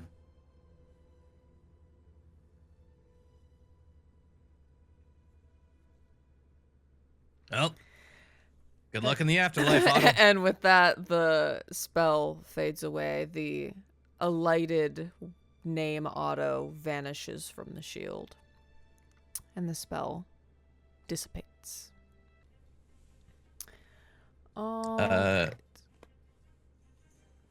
Now that we're all like ready to go, Elsane says, "You ever seen much into this place?" To who? To the toy maker. The toy maker shakes their head, and Stefano translates for them as they sign. You see, they say, "The lab is the only part of the funhouse I have ever been granted entry into. And now that Sophie is dead, he will have no choice but to let you in." You see that they point at the doors, and they say, "Those will lead us out of here. Normally, they would lead us into the lobby. If I am correct, Heckna will not allow us to continue into the funhouse his way. He has been made aware of the situation, and while we have the upper hand, he is still himself. I know not what lies ahead, but I urge you to be cautious." Why does he have to let us in just because she's dead? All his lieutenants are dead now, save Scooter. Yeah. But he knows we're coming for him. So he could just lock us out forever or whatever. Yes, but then we could continue to cause chaos throughout the realm. He will wish to deal with us personally. And to do that... Why doesn't he just come in here and kill us if he knows that Sophie's dead? You see that his mask shifts to one with like an eyebrow raise, and he says, "Do you need to ask? He wishes to put on a show. It is what he does. Killing us in here where no one can see is not his style." I think he runs a hand through his hair and he says, "You know, it's weirdly unsatisfying killing the stupidest man on the planet. Like, it feels like I'm bullying a little bit." You see that the toy maker nods. And they say, "We will go through those doors and likely be ejected from the funhouse, only to very likely be allowed right back inside, though on his terms. Heckna can change the layout of the funhouse on a whim, so when you re-enter, I cannot say what it will be like inside. And I fear I will not be accompanying you on your re-entry. I must return to the station and prepare the train, now that you have the engine grease." All right. Well, good luck. You see that the toy maker says, "Well, I shall escort you out. We will depart together." Though they do take the engine grease from you. As you With their exit, bare hands, they're holding the grease like this, and it's it's in like a tub. It's like dripping between their fingers, and they're doing that thing where you're like holding slime, but like you can't like get it to stay in your hands. As you exit and you stand in the hall. You enter the double doors. You unbarricade the doors. Mm-hmm. You open the doors. You see the long hallway is lined with torches that cast a warm glow over the dozens of wax statues on display. The walls are painted a deep, dark red, and the recently polished floor sort of gleams in the torchlight. Under the low light, you can make out the faces of wax figures, each one of them contorted in a grimace of pain or trapped in a scream. Some of them have been grotesquely butchered and stitched back together, posed under the wax in almost elegant ways. The air is heavy with the sweet but rancid smell of melted fat and decay. You see additional parts of figures are mounted like trophies along the walls, though none of them are in their natural state, and all of them bear some expression of horror and pain. As you walk through this place, the floor is a little bit slippery. You have to kind of be careful where you're stepping, walk slowly. Oh, while we're doing this, I almost forgot. I do want to divvy out the potions of greater healing. Okay. I think I can give one to each of them, and then an extra one to Ambrose, and we will all have 3, I think. Okay, make a note of that, and I will add those to their inventory later. Okay. I just will not be able to do it right now. We really got to get you to give me access to these cheats so that I can fucking do that. I'll do it right after the stream. I will not forget. Okay. Okay. Cool. Anyway, so as you enter this space, so yeah, you divvy up those potions. Do you also divvy up the potions of Frost Giant Strength, since you have 5 of them? Yeah, we can give 1 to each of them. Okay. So that they have it in a pinch if they need it for some reason. Mm-hmm. Fantastic. You divvy those up. As you are walking through this hall of wax figures, give me an investigation check. As you all sort of pass these looming figures and like are sort of you see that Ambrose is like looking at each of them as he passes by with just a look of like disgust. Ailstain got a 21. Ooh. Should I roll for everyone else? No, that's so good. I know everything about these wax figures, dude. You pass by several, and you are about to pass by one, but something about it catches your attention. You stop. There is something familiar about this figure. You stop and you turn and you behold what remains of Pinky. Ooh. She has been encased in wax, a look of pure horror and devastation on her features, an eternal grimace, and placed neatly in line with all the others who dared to defy Hecna. On that investigation check, Oh, good. you find a small locket on her body. You open it. It contains a small painted portrait of what you realize is her before she became a clown, before she came here.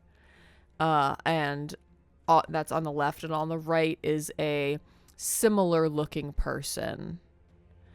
And on the back of the locket is a home address. We take it. Where's the home? It looks like Pinky is from Veritas. Oh. Perfect. We'll swing by. You pocket the locket. You see Kaz, as you pass, says a quick prayer to the goddess of death. Keeps moving. Can I like chip some of the like wax off of her face? Is she like in there? Give me like a dexterity check. Okay. Like a sleight of hand. Yeah. 13. You manage to chip some away. And some of the wax casing does come off. It reveals badly damaged, burned skin underneath. Mm. She was dipped alive in boiling wax.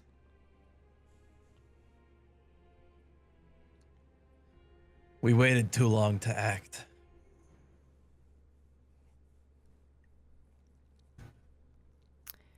Do you continue? He doesn't look at the toy maker when he says that, but he says it loud enough for them to hear, and then continues.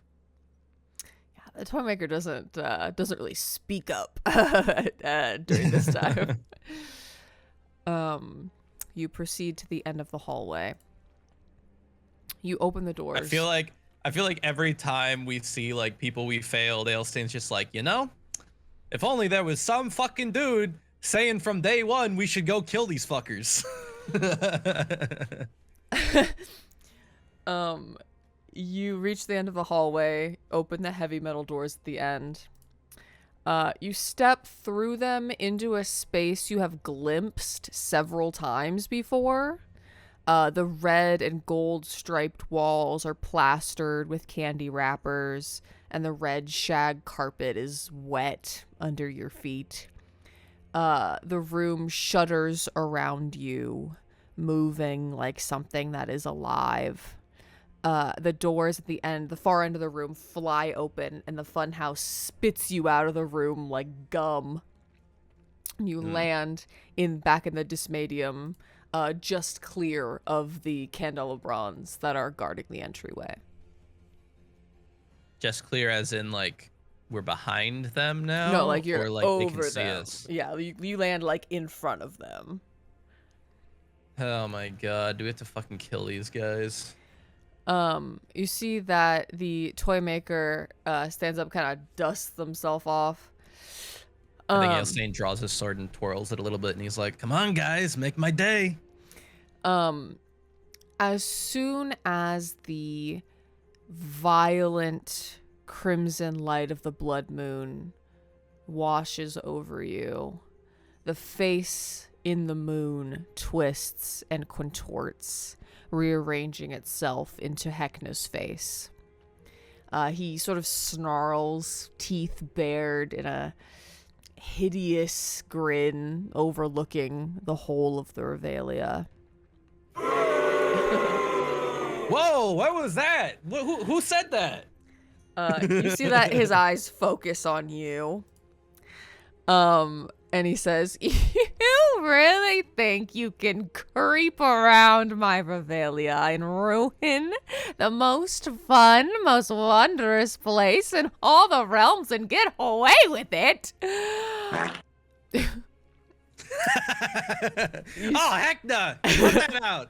You see that the Revelia, like, trembles and shakes under his voice as it resounds through the space. You see he says, "You can't possibly believe you have the spark and joy needed to run a show as amazing as this. Do you think anyone here even likes you after all the trouble you've caused? You're just a pathetic joke." Oh, they seem to like me. Everyone's clapping. You see that he narrows his eyes at you, but sort of keeps up the facade, and he says, "I cordially invite you into my funhouse. And since you've been so intent on sneaking in, I've changed the locks and taken away all your clever little rat tunnels. I've got the punchline to the biggest joke of your lives right here. As for you, my treacherous..." Is the joke you? He points. You see his attention turns to the toy maker, and he says, "As for you, my treacherous little toy maker puppet, I will deal with you later. My guards, let my guests in. Let us see how far they make it." That's wild, folks. He thinks he's gonna get a later. You see that the face in the moon disappears. The toy maker grabs the engine grease, nods to you, and both them and Stefano head back to the Shattered Station as the army of Candelabrons separate like the sea, and allow you a direct passage to the entrance of the funhouse. Let us go there. I think he rolls his eyes a little bit and is like, "All right, guys, get ready for the stupidest leg of this entire journey." The way clears. You see the funhouse is a solid, colorful structure that sticks out above the surrounding trees like a deformed balloon. The inflated towers mark the four corners of the castle. They droop in different directions, despite the jawbreakers pumping tirelessly around the perimeter to keep the towers, like, at full inflation. They're still, like, deflated. So they have, like, an air leak or something? Yeah. And you see, like a rancid ocean parting. The Candelabrons surrounding the funhouse draw back enough to leave a narrow path to the ornate entrance. A doorway in the shape of Hecna's smiling face. I think Harry goes. Oh. And then goes into Ailstein's cowl. Okay, he just comes out, does spin. that, and then... Well, no, because he was already out. Okay. He does that little spin and then goes into his cowl. Awesome. Yeah, that's canon. He did that 100%. His legs pulled into his body and he spun around a little bit and then he went into Ailstein's cowl. Awesome. All right. Listen, I gotta lift the mood after what we just been through, you know? So, do you enter the funhouse? Nah, we just hang out. We just start chit-chatting with the Candelabrons. Awesome. And then we go in. So, all of the maps I have for this are such a weird shape that you're really only going to be able to see, like, this little bit of it. So, sorry about that. I zoom in on it. Well, yeah, like, it's just kind of like, so you enter from up here, you walk on the tongue to enter, right? So, you enter into this tunnel. It is pitch black. Is the tongue fleshy? It is, yes. I'm dragging my sword along it the whole way, cutting it open. Awesome. No, it doesn't like bleed or anything like that. It just makes the like squelching noise of like stepping on a tongue, you know? You step inside. Yeah, the tunnel is pitch black, but you see the floor is dotted with tiny stars, giving you the sort of disorienting sensation of walking through the void of space. And as all of you step inside and the doors close behind you, you hear Hecna's voice. I've spent many long nights in deep contemplation, mulling over the true meaning of fun. And I've finally concluded, what's more fun than fear? My humble abode has everything one wants in a fun house. Puzzles, mirrors, games, you name it. And sure, there's also a spine-chilling laboratory. Abandoned Ambrose, do you now, have a thanks to silence you. spell ready? You see Ambrose like flips through his, he goes, yes, I do. He says, abandoned now, thanks to you. Trapdoors, my beloved pet, and tunnels filled with tiny, terrifying versions of myself. Oh my god, get to the point! He says, what better way to celebrate my brilliance than with more of me? This was my very first project, you see, older even than the Revelia itself. This is where I've honed my magic, built room after room, and created something utterly incredible. That's what this is all about. A source for the sound? No, it's just ambient. God damn it. He says, don't think of this as a fun house, but a fun home. Oh, my glorious piece de resistance. What fun we're going to have together. And I will have the last laugh. You see, he kind of You're like... losing the crowd. Come on, wrap it up. He just says, I always do. And then silence. And you are left alone in this tunnel of stars. I don't even know if he could fucking hear us for all that. Yeah, for all you know, that was a recording. Like, you're not even sure. Like, you don't even really know. But yeah, so you enter this room. You see that on each wall is a... So the room is like... Well, wait. Okay, so this tunnel is like 30 feet long, about 10 foot wide, about 15 tall. And you see that at the very end, once you pass through the stars portion of it, you enter a curtain, and you come into a triangular shaped room. And you see that, well, give me a perception check as you enter this room. Okay.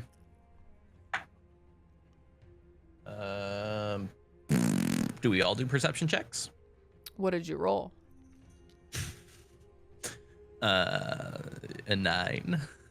Yeah, go ahead and give me one with advantage. Oh, okay. Not 4 rolls, 1 for each person? I mean, if you want to do that, or if you'd rather just do it with advantage, whatever you want to do. Oh, well, the next one I rolled was A 22. That's fine. Yeah, you don't have to roll more. Okay. On a perception check, you notice that on each wall of this triangular room is a long vertical mirror. And the mirrors it's like a funhouse mirror, right? It warps the appearance of you. I immediately hit it with the butt of my sword. Oh, okay. You try to shatter them? Immediately. I don't want any fucking magic mirror bullshit going on in here. So you go to punch it with the butt of your sword and your hand goes right through it. It's like liquid. You Pull my hand realize back out immediately. You realize that there is no exit. You must choose a mirror to step through. Stupid. All right, what do we look like in each mirror? It's sort of, I mean, it's just sort of funhouse mirror. You, your appearances are distorted. You look taller or shorter, strangely bent and curved. On that perception check, you notice that the reflective glass in the mirror like ripples. And you also notice that, yeah, but they don't look particularly distinct. There's just 3 of them. So they all are distorting us in the same ways? Yeah. Well, yeah, sort of. They're just different funhouse mirrors. You know, one of them is sort of like, oh, you look taller. This one makes you look really skinny. This one makes you look kind of like curved in a weird way, you know? Man, this dude can't even come up with cool puzzles. It's like, I don't know that there's ever been a worse villain. So we just gotta go through one? Yep. Let's go through the tall one. We're all gonna be tall. Okay. You walk into the mirror. And you enter into another room.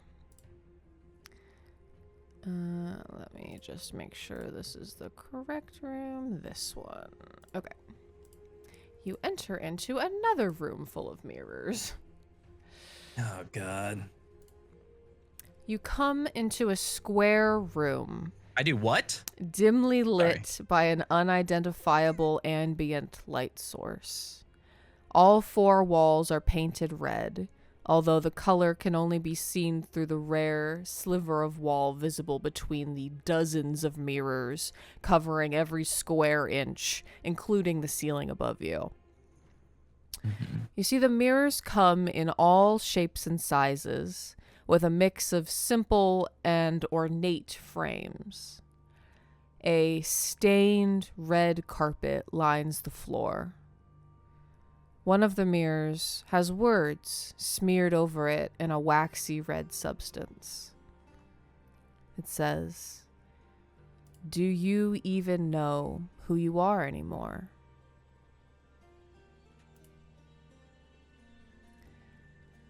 The room is about 20 feet. It's about a 20-foot square. Let's see. What do you do? Do you investigate the mirrors? I don't know that we should be looking too deeply into them. To be fair, any of them come off? You can't look anywhere and not see a mirror, except unless you're staring at the floor. Let me look at the floor. Can we like see if we can pry the mirrors off the walls? Let's see. You approach a mirror. You can't really find a seam to it. As you are all sort of fanning out to try and like look for the exit to this place, some of you inevitably look in the mirrors. It seems like all the mirrors will show you something different. You see that you see Neve seems to catch herself staring into one mirror. And you notice that she's been staring into it for like a little longer than the other ones. As you approach her looking at it, she's also like walking towards the mirror a little bit more to inspect it. Nave. She stops and she turns to look at you. You see that she just kind of is like, sorry, this mirror, don't you see, she points to it. It is a gothic black, like ornate mirror. It on the top it has a symbol of Nyx carved into it, and along the edges are different like vines with different flowers, very like druidic in nature. It's almost like the essence of Neve in a mirror. And you see as she stares into it, it flashes. And once it was a mirror, it moved with her. Once it flashes, the image of her in it becomes still like a painting, and it no longer reflects or moves. You see that it sort of freezes for a moment and then starts to move independently, and it speaks to Neve in a language that none of you understand, though she seems to, and you're not sure what it says, but it seems to upset her.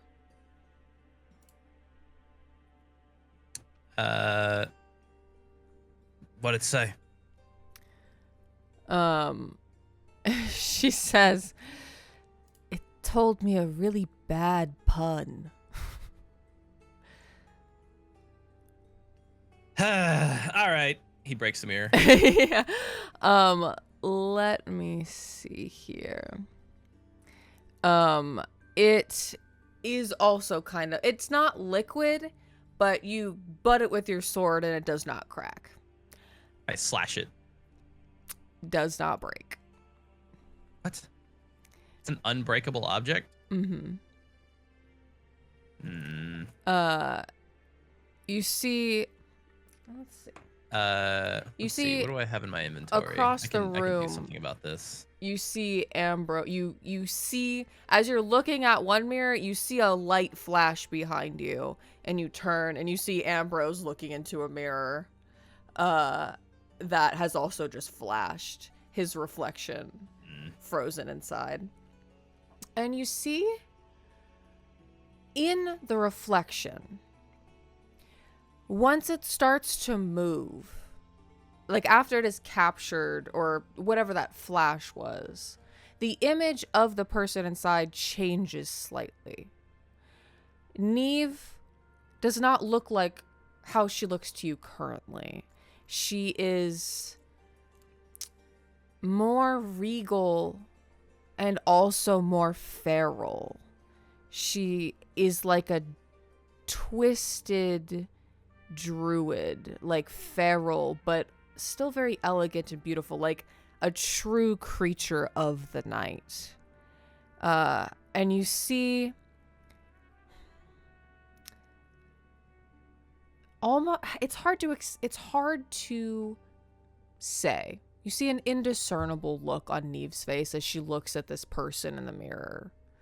And you turn, and above the head in the mirror, a word appears above her head. It says ambition. really feel like we shouldn't be looking into these mirrors, guys. You Anyone got a flask of oil? We can just start smudging oil all over them. you turn Ambrose's mirror is far more interesting. I'm not sure what you were expecting. You know, Ambrose is a bard. You know, he's a historian. Books and knowledge are ever his thing. And some of that is reflected in the mirror. It almost looks like a bookshelf. But instead of books, there are like little trinkets, and like they look like no two are from the same place. Some of them are old, some of them are new, some covered in dust, some decrepit and falling apart, some like shiny and immensely valuable, like a diamond the size of a fist. And at the top is it's the bookshelf, or the bookshelf is carved in a like draconic style, like how Dragonborn like architecture, and it's got glyphs in different languages that have been like lost to time. And you see that in the mirror, Ambrose his eyes almost seem to glow or crackle with some kind of power that you're not sure how to place. His skin seems to be like lit from within, and he seems sure of himself. He seems powerful. That sadness you know to be in him is not present. And above his head, the word shifts like sand, unreadable. You and Kaz have yet to locate your mirror. Fully uninterested in locating mine. And I reiterate, we really should stop looking at these guys. You see Neve turns away from hers, and she crosses her arms and she says, "That's fine. I don't want to look at this one." Ambrose. You see that he turns away from it as it begins to speak to him, also in a language you do not know. And you see he kind of is like, they're bad at insults. I don't like this room. Let's try a different room, huh? Well, you see they motion around. It's like, well, can you find the door? Let's start there. What, we can't go through the mirror that we just walked out of? No, they've all become solid. Oh God. All right. Honestly, I want to find a way to fucking destroy these goddamn things, or at least make them unable to reflect. I know that I think one of them has a flask of oil. We can just dump oil over them. Kaz turns to grab something out of his bag, and the mirror he turns and accidentally looks into lights up. My God. His mirror. Close your eyes. He goes, shit. We're gonna fucking have to like fight mirror images of ourselves or something. This is gonna be very stupid. His mirror is made of gilded bones, and at the top is a skull with fangs. The whole time Ailstain is still fucking banging his sword on the mirrors, trying to find a way to damage them. Yeah, no matter how much you hit them, they do not break. Kaz fully his has lit up, but he turns away from it. He does not engage with it at all. But it has lit up. I mean, he's a vampire. Will he even show up? He does appear in this mirror, yes. He's a damp here. He does appear in this mirror. Yeah. He half shows up. It's split down the middle. Hey, roll me a d4. What? I'm closing my eyes. Okay. My eyes are not open. All right. I am not looking into these fuckers. Okay. Ambrose has Dispel Magic. He does. You think Dispel Magic will fucking turn these goddamn things off? He shrugs. He says, I suppose it's worth a try if you think using the spell slot is worth it. Because it says any ongoing spell Mm-hmm. ends. So it's like, this seems like an ongoing spell, no? Mm-hmm. Or magical effect as well. Mm-hmm.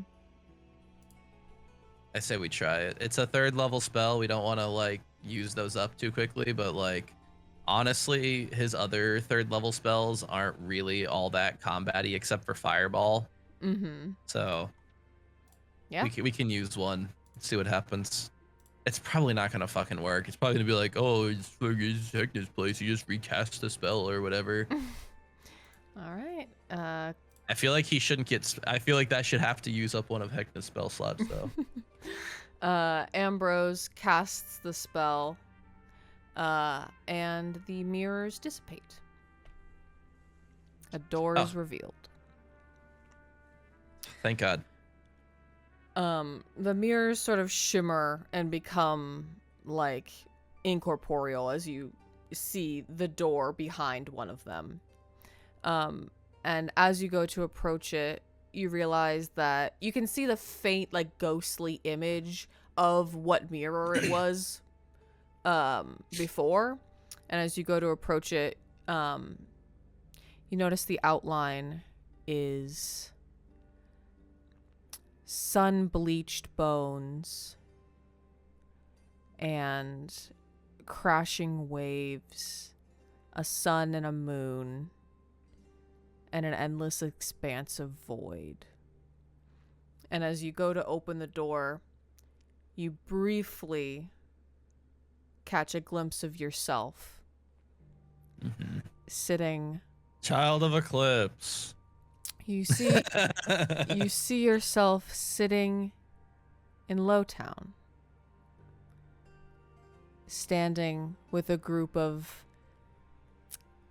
menacing-looking individuals, giving them orders, receiving intelligence, dealing in things untoward.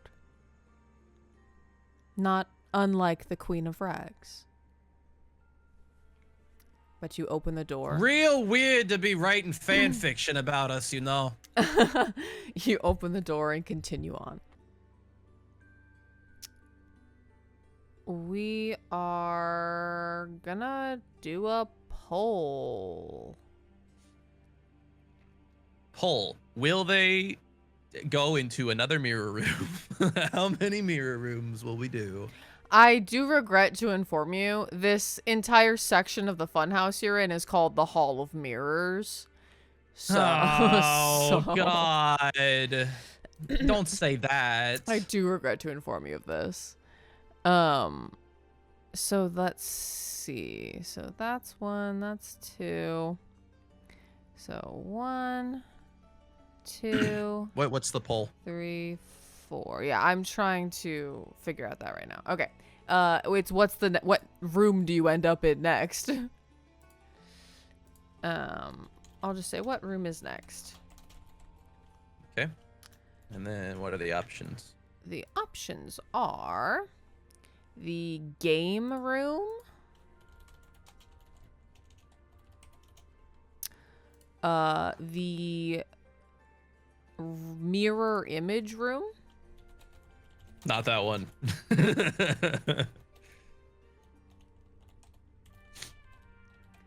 Gamer mirror image room. The distortion room. Oh, God. My God, how many options are there? There's just 4. Or the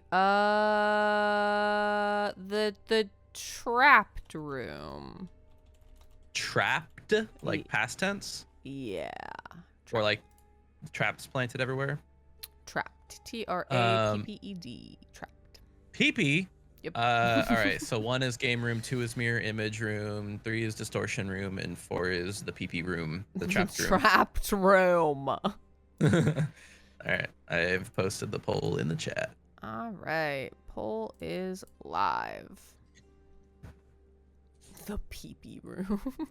The PP room. All right. Well, I feel like everyone's gonna vote for the PP room now. I promise that's not what's in it.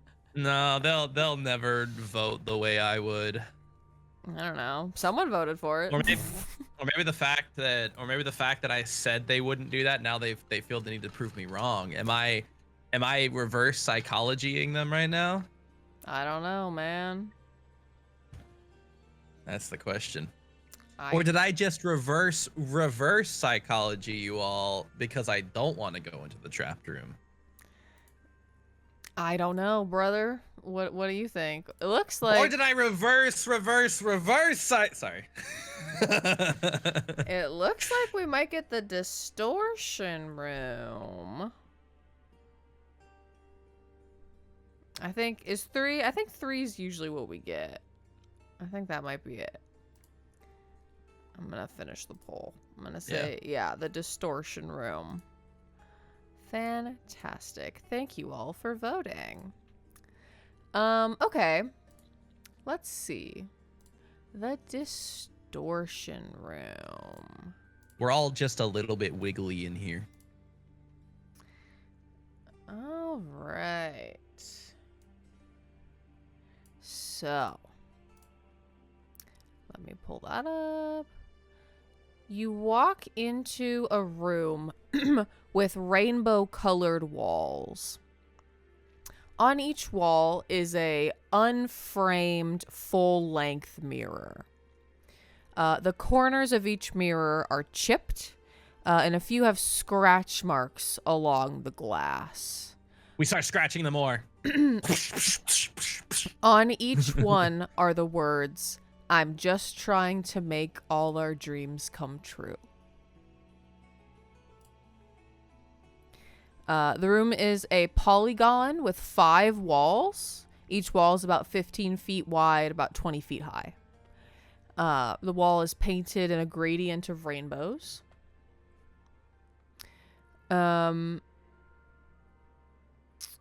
What do you do? Well, let's see. Immediately start trying to break them again.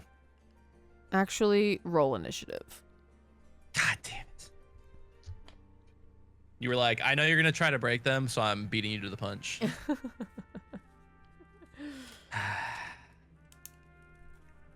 Stupid.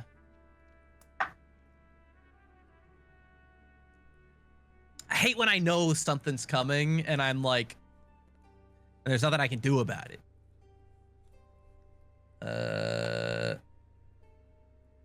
Ailstain got a 9. Ambrose got a 11 plus 2, 13. Kaz gets 5. Awesome. Why do I always roll like bad initiative? I don't know what that is. Oh, never mind. Neve got a fucking 19. Oh. Finally, Neve is gonna go first. Finally, Neve's taking a little initiative, you know? Was it what was yours again? Was that 9? 9. Okay. Okay. Cool. So, at the top of the round, you walk into this room And immediately break the nearest mirror. I forget. So you walk into this room, you see the mirrors, you see the gradient rainbows. You also see 2 dead guys on the ground. So there's 2 dead bodies in here. Sucks to suck. You walk in, you have about a second, like, you have about 6 seconds to look around and kind of get your bearings. Oh, so well, action and the length of an action. no, that was Use my action when to I break the mirror. made you. Although, yeah, you take that 6 seconds, you try to crack the mirror, and you realize, you make a tiny little chip, and you realize all the scratches and chips in these mirrors are for when people previously tried to break them, and it did not work. So, But they're chipped. kind of yeah, like a tiny little piece of it comes off. I roll an attack on it. Let me do some damage. It is not your turn. So at the top of the round, I'm trying to decide if I should do a poll for this or if I should just roll for it. I guess in the effort of time, since I don't want to stay in this room for a million years, I'll just roll for it. Don't worry, chat. There will be more polls for you, I promise. 5. So you walk in this room, you're like, oh, dead people. Uh-oh. The room tilts hard left. The floor is inclined by 45 degrees. All of you give me a dexterity saving throw. All right. Yeah, you said saving throw? Yeah. Luckily, I've got proficiency in dex saves, so that's a 15 for Ailstain. That's a 11 for Ambrose. That's, oh my god, 11 for Kaz. What the fuck? And a fucking nat 1 for Neve. Okay, are we doing another bad rolls day? Is that what's happening? So I'm sorry. Did none of you get above a 17? No. Yeah. Fucking 17. So Jesus Christ. all of you tumble sideways and fall prone as this fucking entire room shifts on a hard tilt. The ground is now considered difficult terrain. But it is now Neve's turn. The bodies fall with you. Okay. She gets up. Okay. Oh, let me... I guess I haven't put you.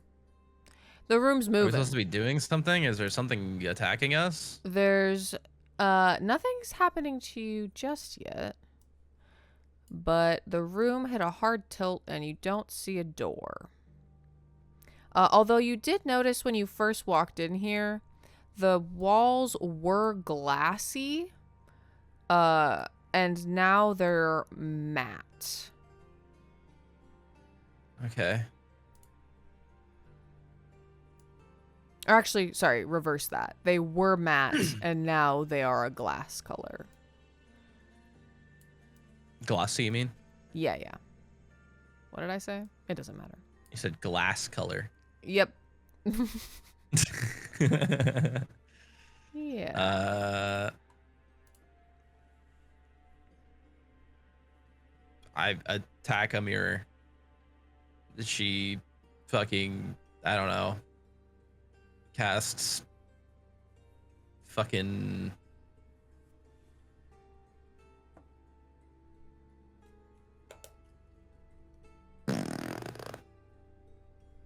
I feel like acid's got to do something to glass, right?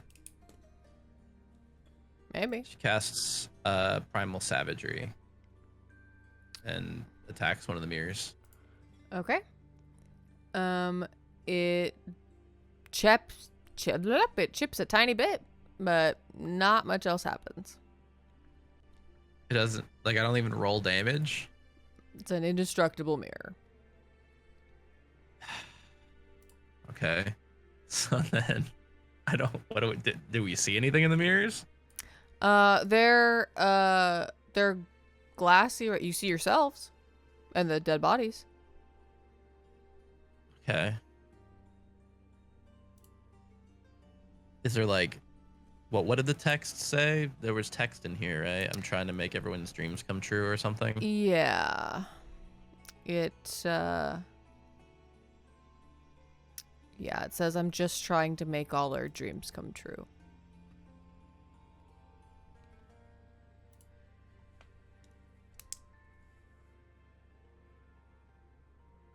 Hmm. Is this supposed to be a riddle? Because, like, there's not really anything to go on. Are we supposed to make ourselves look like how we looked in the previous room? You're not I don't sure? think we can do that. Okay. Is that her turn? I don't know. I guess. Okay. If there's nothing can I search the bodies, I guess? On your turn. So Okay. I'll say she moved over here to like get close to a mirror to scratch it. Ambrose, now that it's his turn, he searches a body. Oh, it's not his turn. Okay, so there's someone between Neve and Ambrose. Okay, so we are being attacked. Got it. Yeah. Okay. So those dead bodies wake up. And you realize that they weren't dead. They were just fucked up in here. They are covered in blood and like really looking bad. Their fingernails are bloody from scratching at the walls. And they lunge at you in whatever hopes of possibly escaping this room. All right. That's it. That's your bit. I thought there was a puzzle. God, you're stupid, Heck. No, you're so stupid. It's irritating how stupid you are. So there's that one. They do look pretty badly wounded, to be fair. Mm-hmm. And there's that one.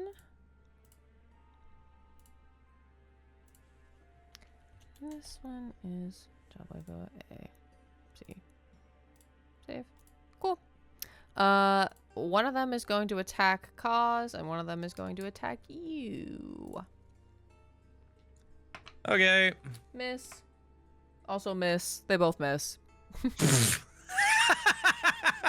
Ambrose's Great. turn. Fantastic. We're really cooking today, folks. We're really cooking.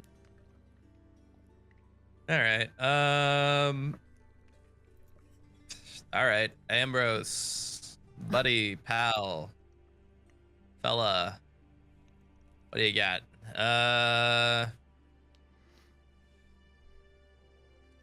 You said they look pretty beaten up, like bloodied type beaten up? To be fair, to be honest with you, yeah, they actually are starting this off like bloodied. He's gonna cast Starry Wisp on one. Okay. Go ahead. Actually,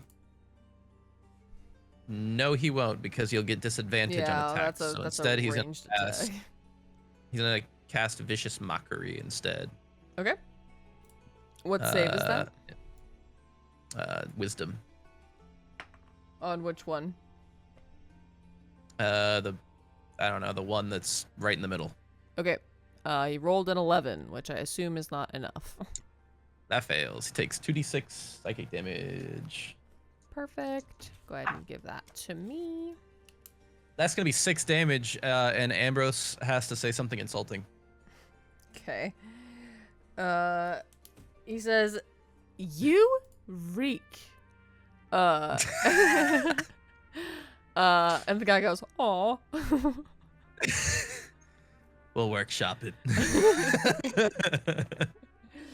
Okay, fantastic. Yeah, he takes that damage. Okay.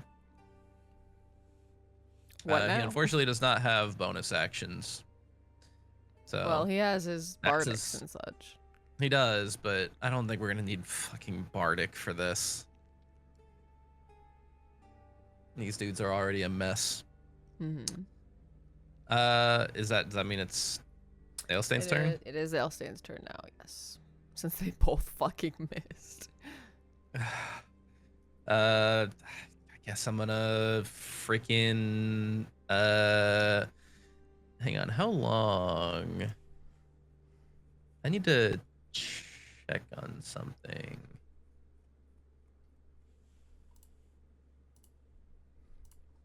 I guess I should put on Oh yeah. combat music.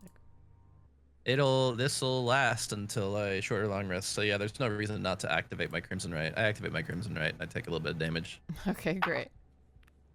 Or damage. Oof, that's a little painful. But that's okay. Oh, I forgot that you were all prone, actually. Give me just a second. Okay, even with advantage, they still fucking missed. So you do have to use Oh my you do have to use half of your movement to stand up, but this is a kind of a small room, so it's not like you're really going anywhere anyway. I feel like anytime we're prone and then it enters our turn, we can just assume that we use half our movement to get up. We can do Baldur's Gate rules. Yeah. Where we just assume it. Yeah, that's fine. There's no reason you would ever want to remain prone.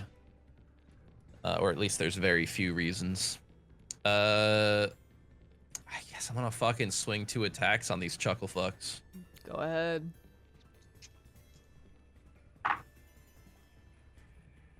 Well, that one was a nat 20. The other one's a 12. The first one hits, and the second one misses. All right. We're a little cramped in here, so it's a little awkward. You're swinging that fucking greatsword around. Yeah. Oh, where did I'm missing one of my D6s. I don't know where it went. Oh, there it is. All right. I'm assuming I don't have to separate the lightning damage. No. Okay. These are just guys. And they're guys who are already pretty fucked up, so. I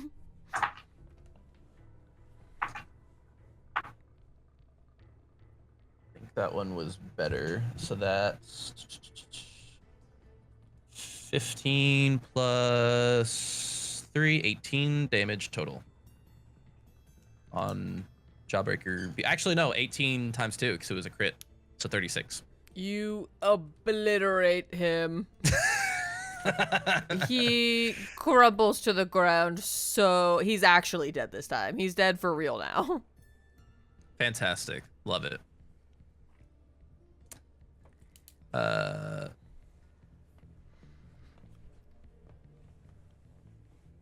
I guess that's the end of my turn. I don't have any other actions. I took my action and bonus action.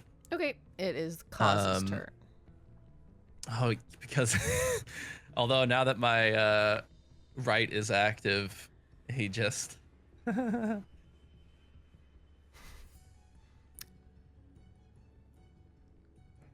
you fucking serious with this shit, Heckna? The Jawbreaker goes, ah! Why you sound like that? You fucking freak. You fucking freak! You fucking freak!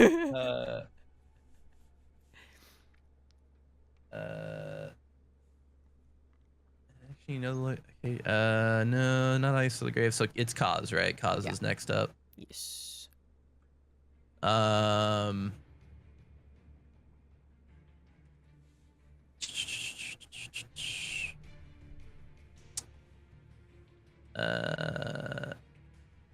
I feel like he shouldn't channel divinity unless we're gonna get short rests in here, which I somehow doubt.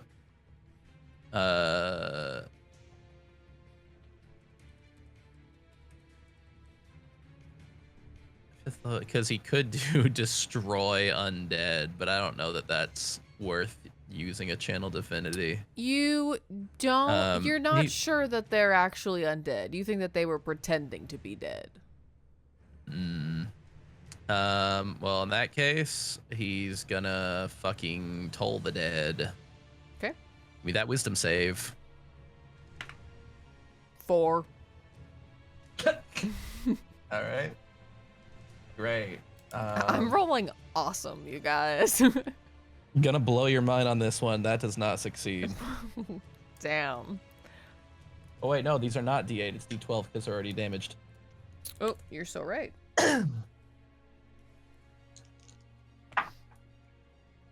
That is an 8 and a 4. That's 12 damage.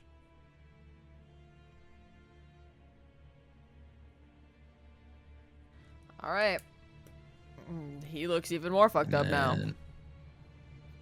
I love Toll the Dead. I love the imagery of Toll the Dead because I love the idea of like Kaz just conjuring two loud bells that like fucking dong. It's like right in your fucking In a head. tiny little room. Yeah, it like reverberates like crazy, but like only His he head's can vibrating. like only he can hear it. He's like,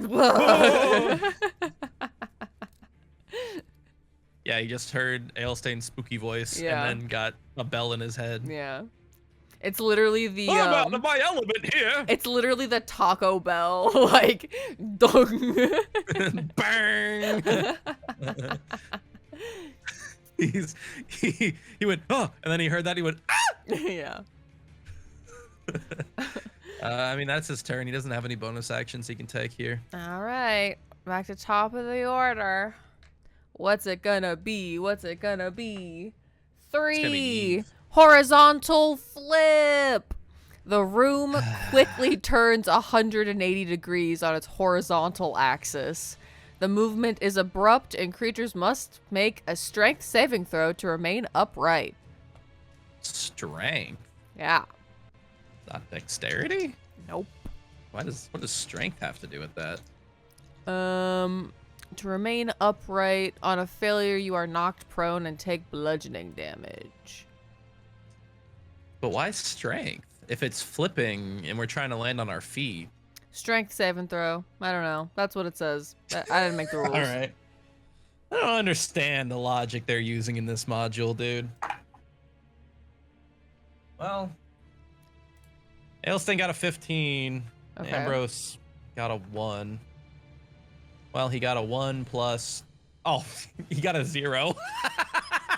Awesome. Okay. Great. Cause, oh my god, also got a 1 or a 2. Okay. And Neve got a 13. She has no modifier. All right. Ambrose, Kaz, and Neve all take 4 bludgeoning damage and are knocked prone. Oh You my god. manage to stay upright, but the Jawbreaker is also knocked prone and takes that damage. So it is Neve's turn. Great. Well, she gets up. Uh-huh. And she, fuck it. You know what? Let her go a little crazy. Let her primal savagery this guy. Okay. I feel like we're all getting a little irritated, and she's gonna primal savagery this bitch. Yeah, you're in a small enclosed room with a feral woman. That's not really it's not really safe. Mm-hmm. Actually,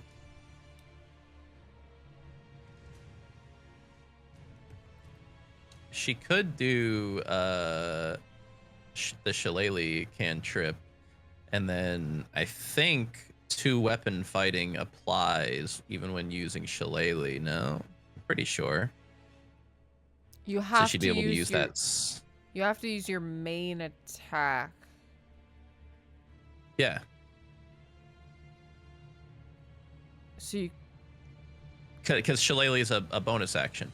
right. So then she can't use her bonus action to do 2-weapon fighting. Right, you're right. God damn it. Stupid. Can she have 2 bonus actions? Stupid. Stupid and dumb. Fucking,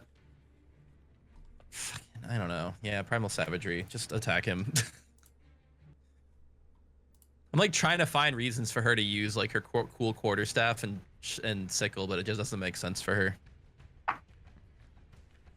That's a 16 plus 7. That's a 23 to hit. That That'll hits. hit. 2d10. Where the fuck is my other d10? There it is. I found it. That's 2 7s. That's 14 acid damage. She melts that motherfucker. All right. And he turns into a puddle of acid on the floor and is dead. Fantastic. You know, you really should have tried talking to us. I don't know why you thought you were gonna win in a fight. She fucking slashes the shit out of that dude. Sorry, that suddenly was so loud. The mirrors turn that matte color again. The room tilts and all of you tumble out, through the mirror. Let's see. And what time is it? Yeah, you tumble out, into a familiar room. You see the... Oh god, is it the pet room? You see the... Or is it the cheese room? You see the walls are faded red with tarnished gold stripes, and some of the paint has been chipped or rubbed off. A few dead, potted plants loom ominously in the corners, and several sofas are scattered about the large room, their frames in sad disrepair. The red... Oh, it's the room that we saw temporarily when we, like, got booted out. Yeah, you recognize this as the lobby. Let me bring you there and I will finish the description. You see, there are... the red shag carpet is sticky and a sour smell permeates the air. You see large Hecna posters decorate the walls, each of his faces frozen in a grimace. Damn, bitch, you live like this? There are two simple doors on the left side of the room and two identical doors on the right. At the end of the room you see ornate double doors that are covered in stars.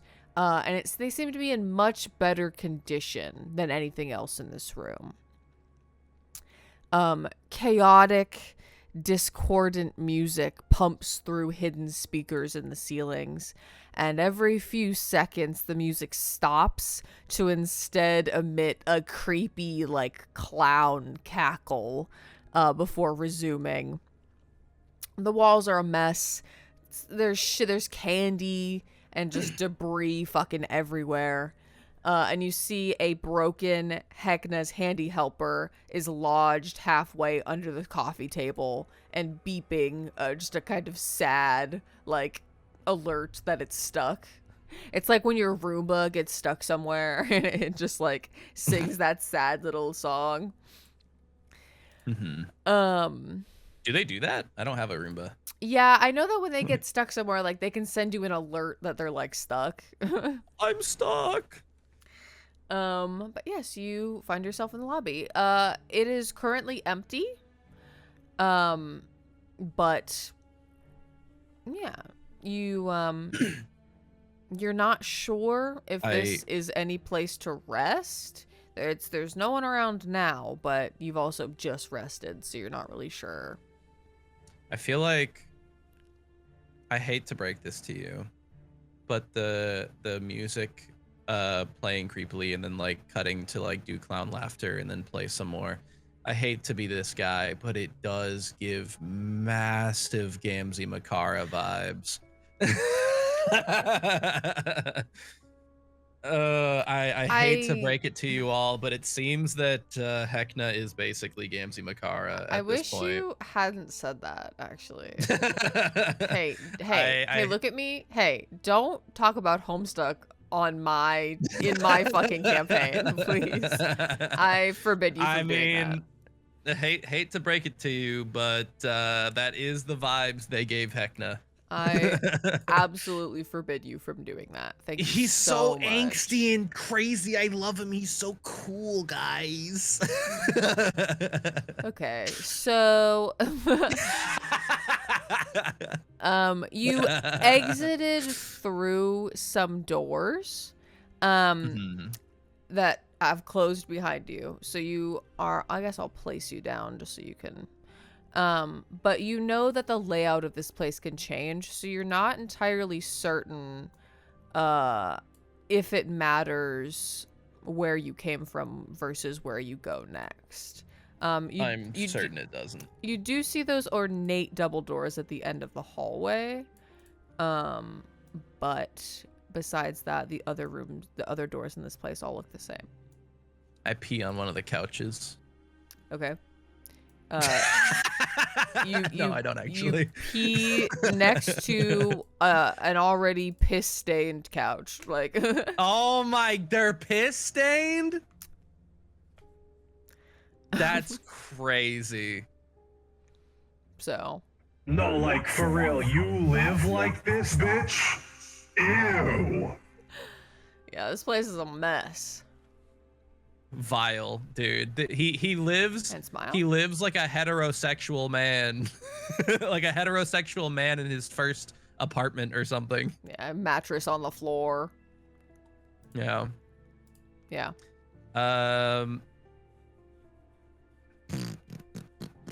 You've got I don't know, several choices of doors.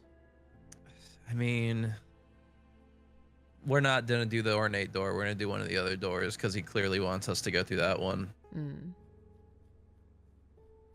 It truly doesn't matter. All right. We just go to the closest one. Next poll, next poll, next poll.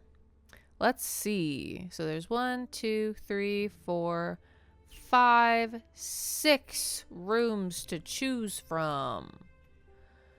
Because we've already been to some of them. What room? Question mark. Let me write them all down for you. First one, light tile room. Number 2, the decrepit arcade. Decrepit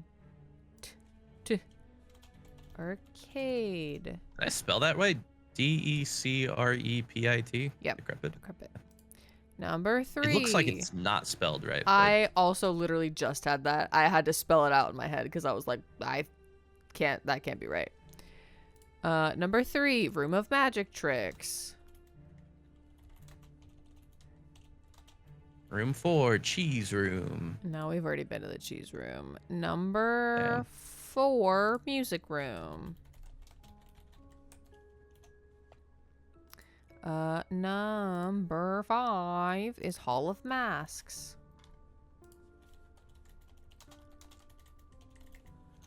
And number 6 is Clown School. Oh god, not clown school. That's gonna be the stupidest one. He's gonna be like, you have to fucking honk your nose or else you take 10,000 psychic damage.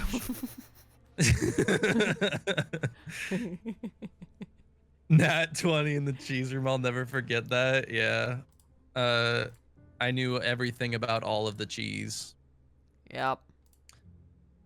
All right. Polls I up. put the poll up. Polls up. What room? Get to voting. Don't forget, by the way, you do have another. You've gotten the engine grease. You remember that the cadre told you the throttle lever was the last thing you needed besides the chair. And he did tell you that he was pretty sure it was in the arcade.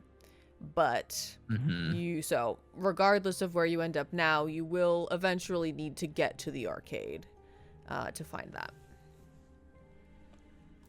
So it looks like the arcade maybe is where we're going actually. So you boys didn't want to go to clown school and fucking honk our noses or whatever. All right. Welcome to clown school. You have to fucking put a clown nose on your penis. I don't know, something penis? stupid. No. I don't know. It'd make just about as much sense as everything else in here. All right. So you step through the door and into a little arcade. Let's see. All the arcade machines kind of look like they got little faces. They're like making little faces and smiling or going, "Urgh." Yeah. So you walk into this room and you see dozens of broken arcade game machines sit in rows within a decrepit room.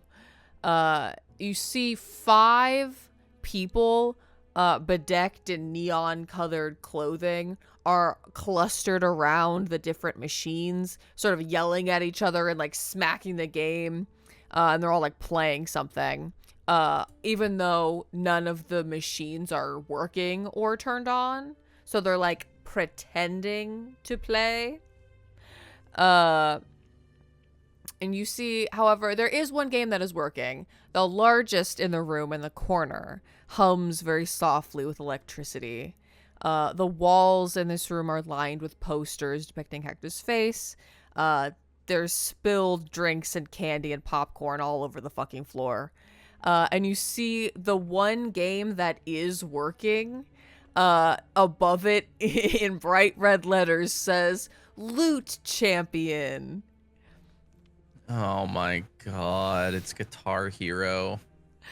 I actually used to be insanely good at specifically Guitar Hero 2. Sorry, this is a total tangent, but I was so damn good at it as a kid that like I could play all the songs on the hardest difficulty, get basically perfect every time, and I would also play the guitar behind my head to show off. And they brought Guitar Hero 2 to my 8th grade graduation party thing that they did. And a literal line formed of people trying to go up against me, and I felt that's the coolest I ever felt, was beating everybody with the guitar behind my head. Anyway, sorry, complete tangent. That's so funny. Every time I hear that, I'm like, damn, I wish I was there for that. That'd be so funny. I felt so cool. Well, you have now is your time to relive that moment. Unfortunately, it is in Heckna's funhouse, so I feel like we're not inclined to do it. You walk up to the machine. Give me an investigation check as you walk into this room. Do we all do it? If you want to. Ailstein didn't do very well. He got a 6. Ambrose also didn't do well. He got an 11. Kaz did incredible. He got an 18. And Neve got a 14. Kaz and Neve, as you guys rock up to this machine, I think you and Ambrose are like fixated on the game and like how it's working and like how people are playing.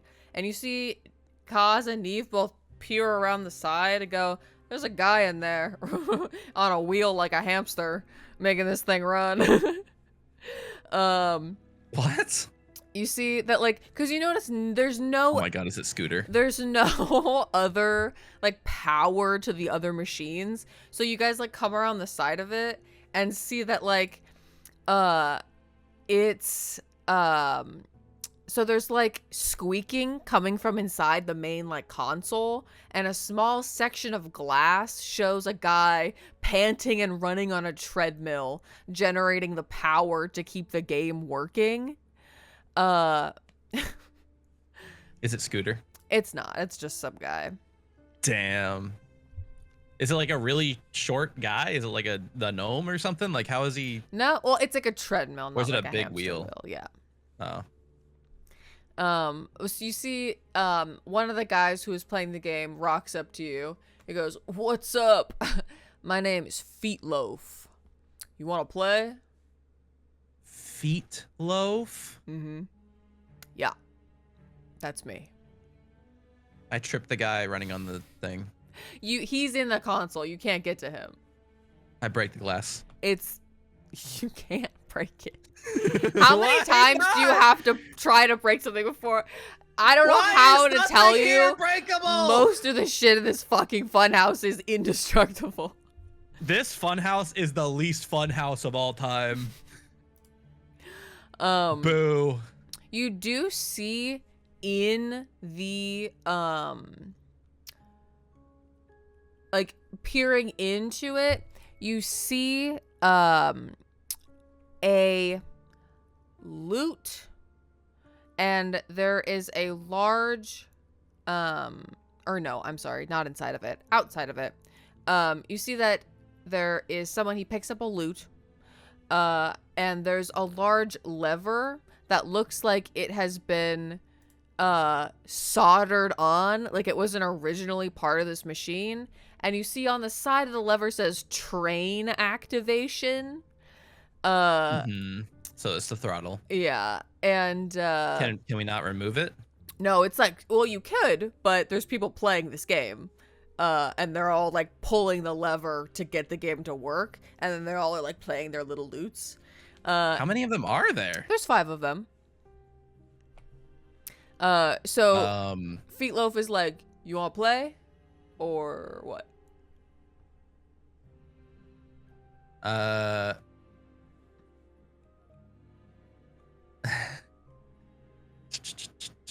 Hang on one What? second. I'm so afraid of what you're gonna do to this man. What are you? What's about to happen to him? I walk up to him. Uh-huh. Still right active, by the way. Yeah. Skeletal face. Mm-hmm. I have had a very bad day. Leave now, and you will be okay. Yeah, go ahead and give me intimidation. Can I get the help action? Sure. Neve casts thaumaturgy on me. Neve makes the room shake. Makes like fire start like spilling out of my sunken eye sockets. Good thing she helped me, because one of those was super not good. But you said intimidation. That's a 21. Yeah, I'll say most of them back off. I'll say there's like 2 of them. Say Feetloaf and like another guy, they're kind of like afraid. But you see that internal struggle of like, am I more afraid of you, or am I more afraid of like Hecna? Most of them leave. But yeah, those 2 are kind of like, no, like, fuck you, we're playing Loot Champion. Like, try to get the high score. If you don't want to leave, that's fine. Like, go. Like, we're playing a game, brother.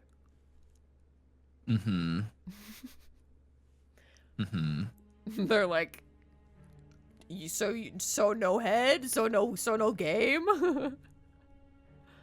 Mm-hmm. Mm-hmm. Mm-hmm. Mm-hmm.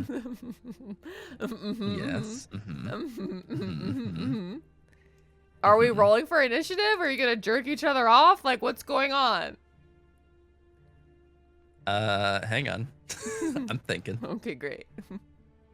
Uh, Feetloaf is actively playing. The song is called Free Bard. I hex him. He's playing Free I hex Bard him. while you're talking to him. I hex him and give him disadvantage on all charisma-based ability checks. Okay. He's playing Free Bard. He starts sucking ass because his performance is disadvantaged now. He got 2 11s. He's not his high score is He's going. missing half the notes. Yeah. He goes, oh shit. My game, dude. The other guy goes, dude, you're sucking. He goes, I know. I attack him. Okay, great. Roll initiative. Mm-hmm. He's hexed now, so I know. that's all that matters. I guess I should put you down on the field, huh? Mm-hmm. I feel like he wouldn't be in the mood to be playing games. And we're already so fucking irritated with all the stupid little bullshit that Hecna's making us do before he faces us. Yeah. You don't have to justify it to me. I'm gonna call them gamer A and gamer B in my notes. Awesome.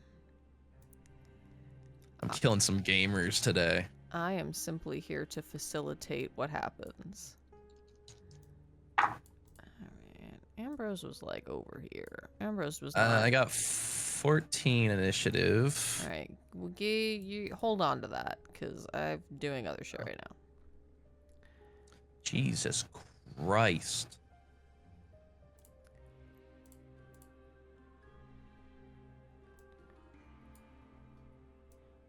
Shoop, shoop, shoop. Why is he so small? Shoop, shoop, shoop, shoop, shoop. Alright, one of these is Feet Loaf. That's right, his name was Feetloaf. Yeah. How'd you forget? Yeah, I have to kill Feetloaf as quickly as possible. Yeah, it's this one here. Imagine proudly saying that your name was Feetloaf. He seemed really happy about it, dude. He was like, yeah, that's right. My name is Feetloaf. What about it, brother? And this one's just showstopper because I don't feel like giving him a name. He's not going to live long enough for me to care about it. Yeah, there was only 2 of them, right? Yeah, most of them left. Well, there's still the guy in the machine, but he doesn't seem to have any interest in coming out of there. Not like he can. No. It's apparently unbreakable. That's true. Well, there's like a door, but... So he could go in there and trip him. Well, yeah, but you'd have to, like, open the door. Yeah. So open the door and trip him. Okay. Initiative. You said else. Where the fuck did my pen go? Hold on. Oh, they rolled bad. You said Ailsang got a 14? So Ailsang got 14, Ambrose got 21, Kaz got 13, and Neve got 9. Neve is back to rolling bad again on initiative. She had one fight where she had good initiative, and now she just listen. Neve likes to be relaxed at all times. That's not true. She likes to lounge a little bit. She holds herself back physically. That is Ambrose first. I figured. Unsurprisingly. Yeah. You said they rolled bad, so honestly, they might all die before they get to do anything. Ambrose will. I still feel like we need to like be saving our spells if we can. But how bad could it be to waste a first level spell, right? I love that I am actively giving you the option to like avoid combat and do other stuff, and you're like, no. Because I hate these people. I hate Feetloaf. You can't give me a character named Feetloaf and not have me kill them. I was trying to give you a break from combat. Chat, be honest. Could we have not killed Feetloaf? I mean, let's be for fucking real. We have to kill a guy named Feetloaf. Okay. That's up to you, brother. He's got to give me a wisdom save. All right. 14. Damn it, that just succeeds. Sorry, 13. Wait. Oh, that fails then. Okay. So he's going to have to use his turn to get as far away as possible. Feetloaf? Yep. Okay. That's gonna be a 14 damage. He Psychic. runs very far away. And if he runs away, we're all getting attacks of opportunity. Yeah, well, except for Ambrose. Mm-hmm. Wait, why didn't that translate to over here? Ambrose used a first level spell, by the way. Okay, sorry, I don't know why my thing didn't do that. First level spell. Alright, so give me those attacks of opportunity. Yeah, let's just go down the line, huh? We've got a few to get through. So Neve is. Can you use Shillelagh as an attack of opportunity? It's a bonus action. No. Yeah. Damn. So she can just attack with her quarterstaff, I guess. Yeah. Or her sickle, whichever one does more. No, the quarterstaff definitely. Okay.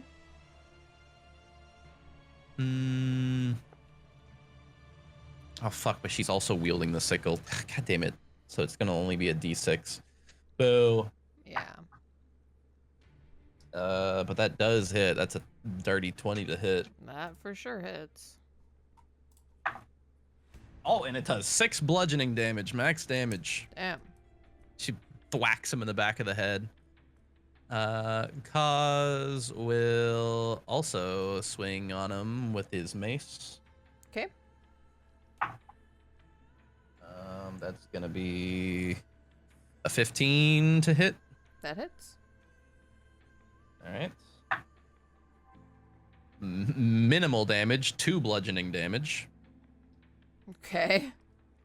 So that's 6 and 2. That's 8 bludgeoning damage total. And now let's do our heavy melee hitter. Oh, this wait. one's gonna be fun. This is all in the same person. You're so right. Yeah. Okay. That's a 19 to hit. That hits. And let's make that that's gonna be 4d6 because he's hexed. Yep.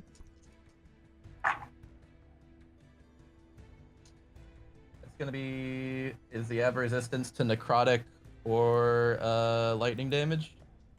I don't believe so. Because if not, that is 22 damage total. Yeah, he doesn't have any resistances. Okay, that's... Jesus Christ. Okay, hold on. To pull my calculator out for that one. Oh, yeah. He's bloodied.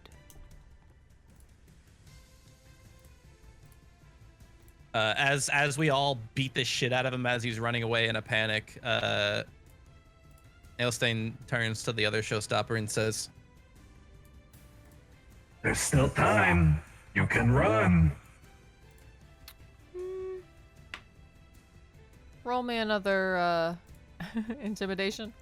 because like we just made his friend run away screaming and get the shit kicked out of him. That is very true.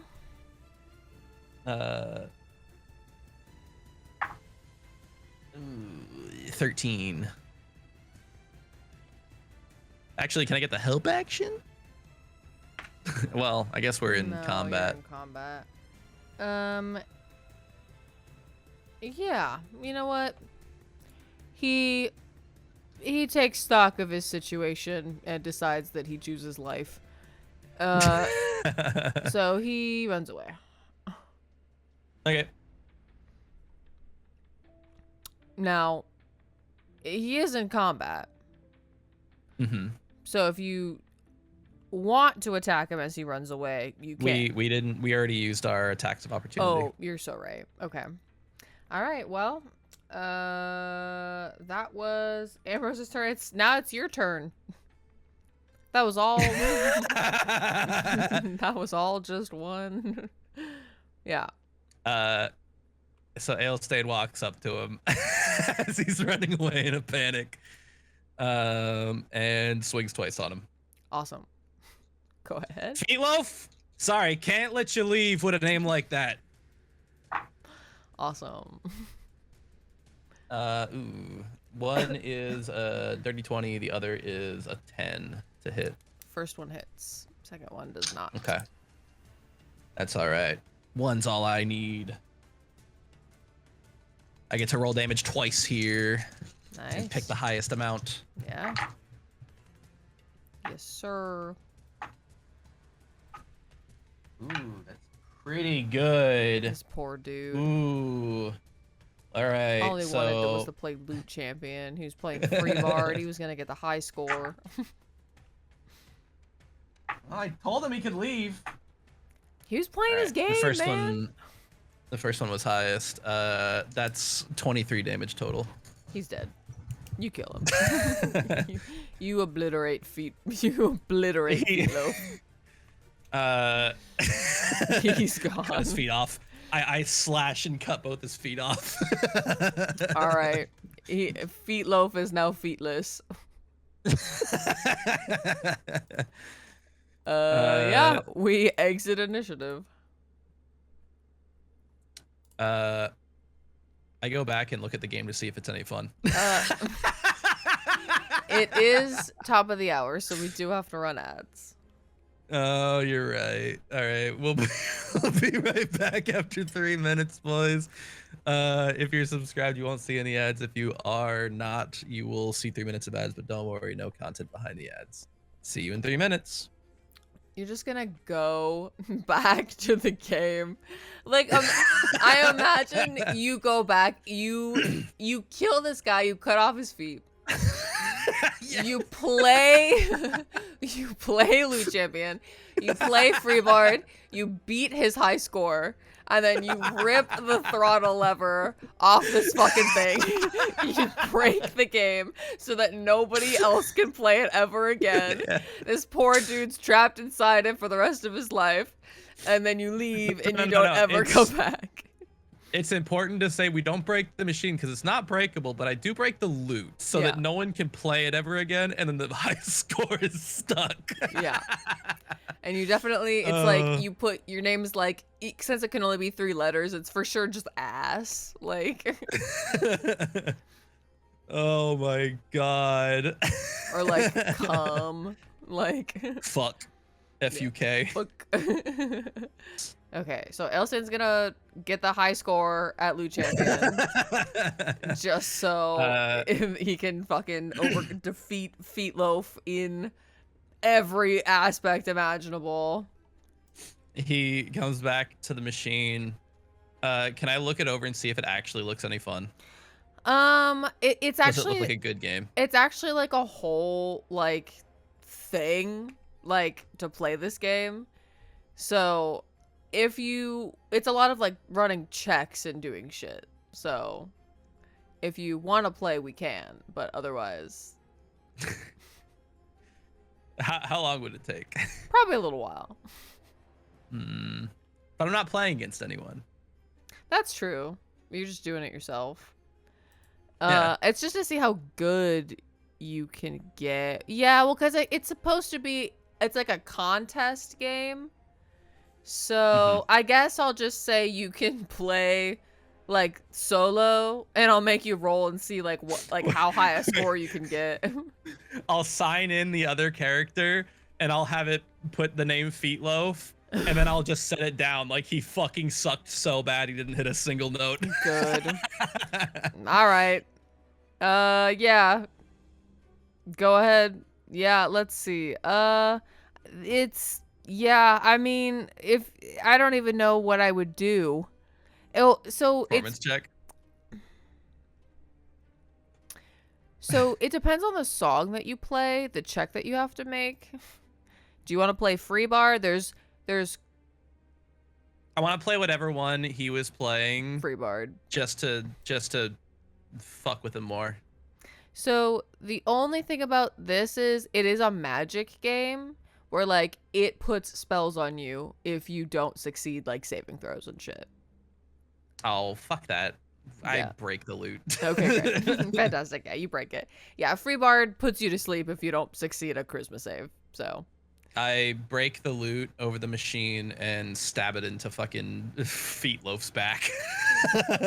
Awesome. Horrifying. I take the lever. Give me a dexterity check to remove it without damaging it. Oh god. I can break it? Yes. What, did we just end up stranded then? You might have to fix What? it if you break it. All right. Well, I definitely want the help action then. Okay. It's just sleight of hand. Well, no, it's just a dexterity check. That is a 16. That succeeds. You rip that thing off. Comes off no problem. It's still got the bolts attached to it. Shake the bolts free. Perfect. You have acquired the throttle lever. And then I kneel down and look through the window at the little guy. And I say, You better get out of here if you value your life. You see, he turns and looks at you, trips on the treadmill and tumbles a whole bunch. He takes, like 40 damage and he dies. oh my god! Yeah, What the fuck? He's dead now. From a treadmill? Yeah, treadmill got him. What the fuck? Hey. All right, I literally can't be blamed for that one. He literally pissed himself to death. All right, so go ahead and put the throttle lever in your inventory. I love. So just to rewind here, technically it wasn't even Ailstain that actually initiated the fight because Ambrose rolled higher. So Ambrose cast a spell in Feetloaf's head, made him have a terrible headache. He screamed and ran away. All three of us beat the shit out of him. He was like crawling out of there, and then Ailstain ran up, cut off his feet, and stabbed a lute into his back. Yeah. Yeah, you're really menacing this whole fucking place. And then we tried to warn a little guy to get out of there, and he fucking tripped and died. Yup. He exploded. How did he take 40 damage? Like, a lot happened to him in there. Falling 10 feet is only a D6. Yeah. This dude must have taken like fucking what, like 60 feet of bludgeoning He took damage. a lot of damage. You're not really sure what's going on in that room, but it's all fucked up in there now. I don't know if you want to find out. I kind of want to look in and see what happened. Yeah, it's bloody in there, dude. This dude is splattered all over the walls. Bro said ah and exploded. Yup. Okay. It's so funny. Just picturing him doing like a cartoon jump with like his arms and legs like in a star formation around his body, and then he just and falls down and tumbles like 10,000 times as he's ripped to shreds. Yeah, dude, that's what happened. It was crazy. Anyway.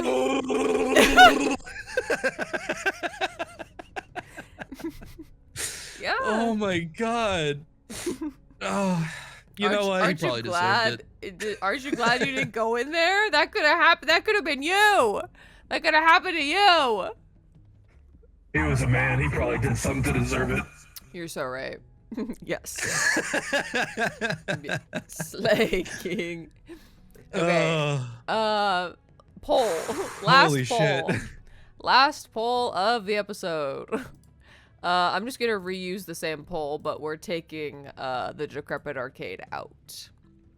Okay, and then then it's just number 2 is Room of Magic, 3 is Music Room, and 4 is Hall of Masks, and 5 is Clown School. Yes. Oh god, are we gonna have to go through all of these? No. These are just the options. Oh, okay.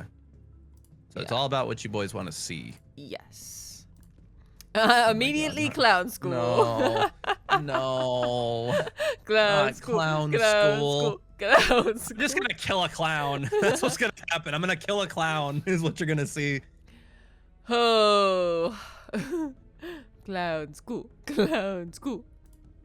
Come on, Lux. I mean, Lux, like, Clown feel school. like- Clown school. Yeah. Yeah, I let's feel like that go. would have been the funniest possible way for Scooter to have gone. Are you kidding me? He screams because he's so scared of Ailstain that he fucking explodes. All right, where is clown school? Here it is, clown school. Yay, clown school. God, it's gonna be stupid. All right. Let's see. Where is clown school? So you step into this room. Clown school, clown school, clown school. Sorry, I think it's towards the bottom. Clown school. So you see, the room is dimly lit, grimy, and slightly reminiscent of a jail cell. The walls and floors are bare concrete. You see a collection of Bare concrete. Yep, made of bears. You see a collection of small integrated tables and chairs are bolted to the floor in the center of the room, while the others are destroyed like wrecks. In the middle of the desks are 3 bodies. One dressed in formal academic robes, complete with a mortarboard and 2 elven, like, revelers.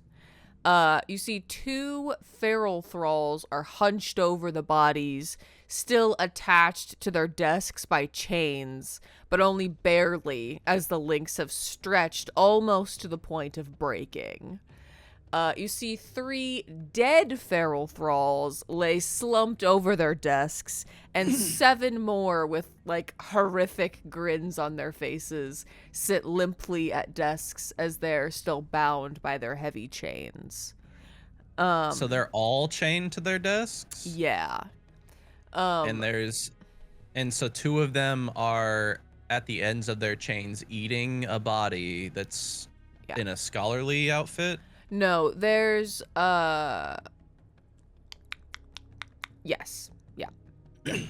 Okay. You and see, is that do I get the idea that that's like the teacher that they're eating at the front of the class or something? well, let me finish this description. Chalk scribbles on the walls praise Hecna and the Revelia. You see it says, "I will not declare Hecna's puns as a disgraceful misuse of language," is written out about 400 times in red. And you see in one corner is a framed picture of Scooter von Snooter with a small plaque that reads, "Congrats to our new master of ceremonies who graduated with the highest possible marks." Oh my god, he's a teacher's pet. Yeah. Why is that not surprising? Yeah. So you see Can we just walk back out? Can we like leave? I mean, the door is behind you. I'm kind of like, do we need to be in here? I mean, you're trying to go We're somewhere. not looking for this. I will say, as you are taking in the room, there is another door on the other end of the room that opens. And something really interesting happens. Let me find where it went really quick. You see that the clowns are all chained to their desks. And so nothing happens immediately. They're like not super about you right now. The door at the other end of the hall opens. And stumbling through the door, fresh cuts and blood-stained, tattered clothes, deep-set eyes with heavy, dark circles, absolutely terrified. Stella stumbles into the room. Hmm. And Does that she is have a where clown nose? that is where we will leave this episode. Does she have a clown nose? She does not. Hmm. She does not have a clown nose. But that is where we will leave this episode.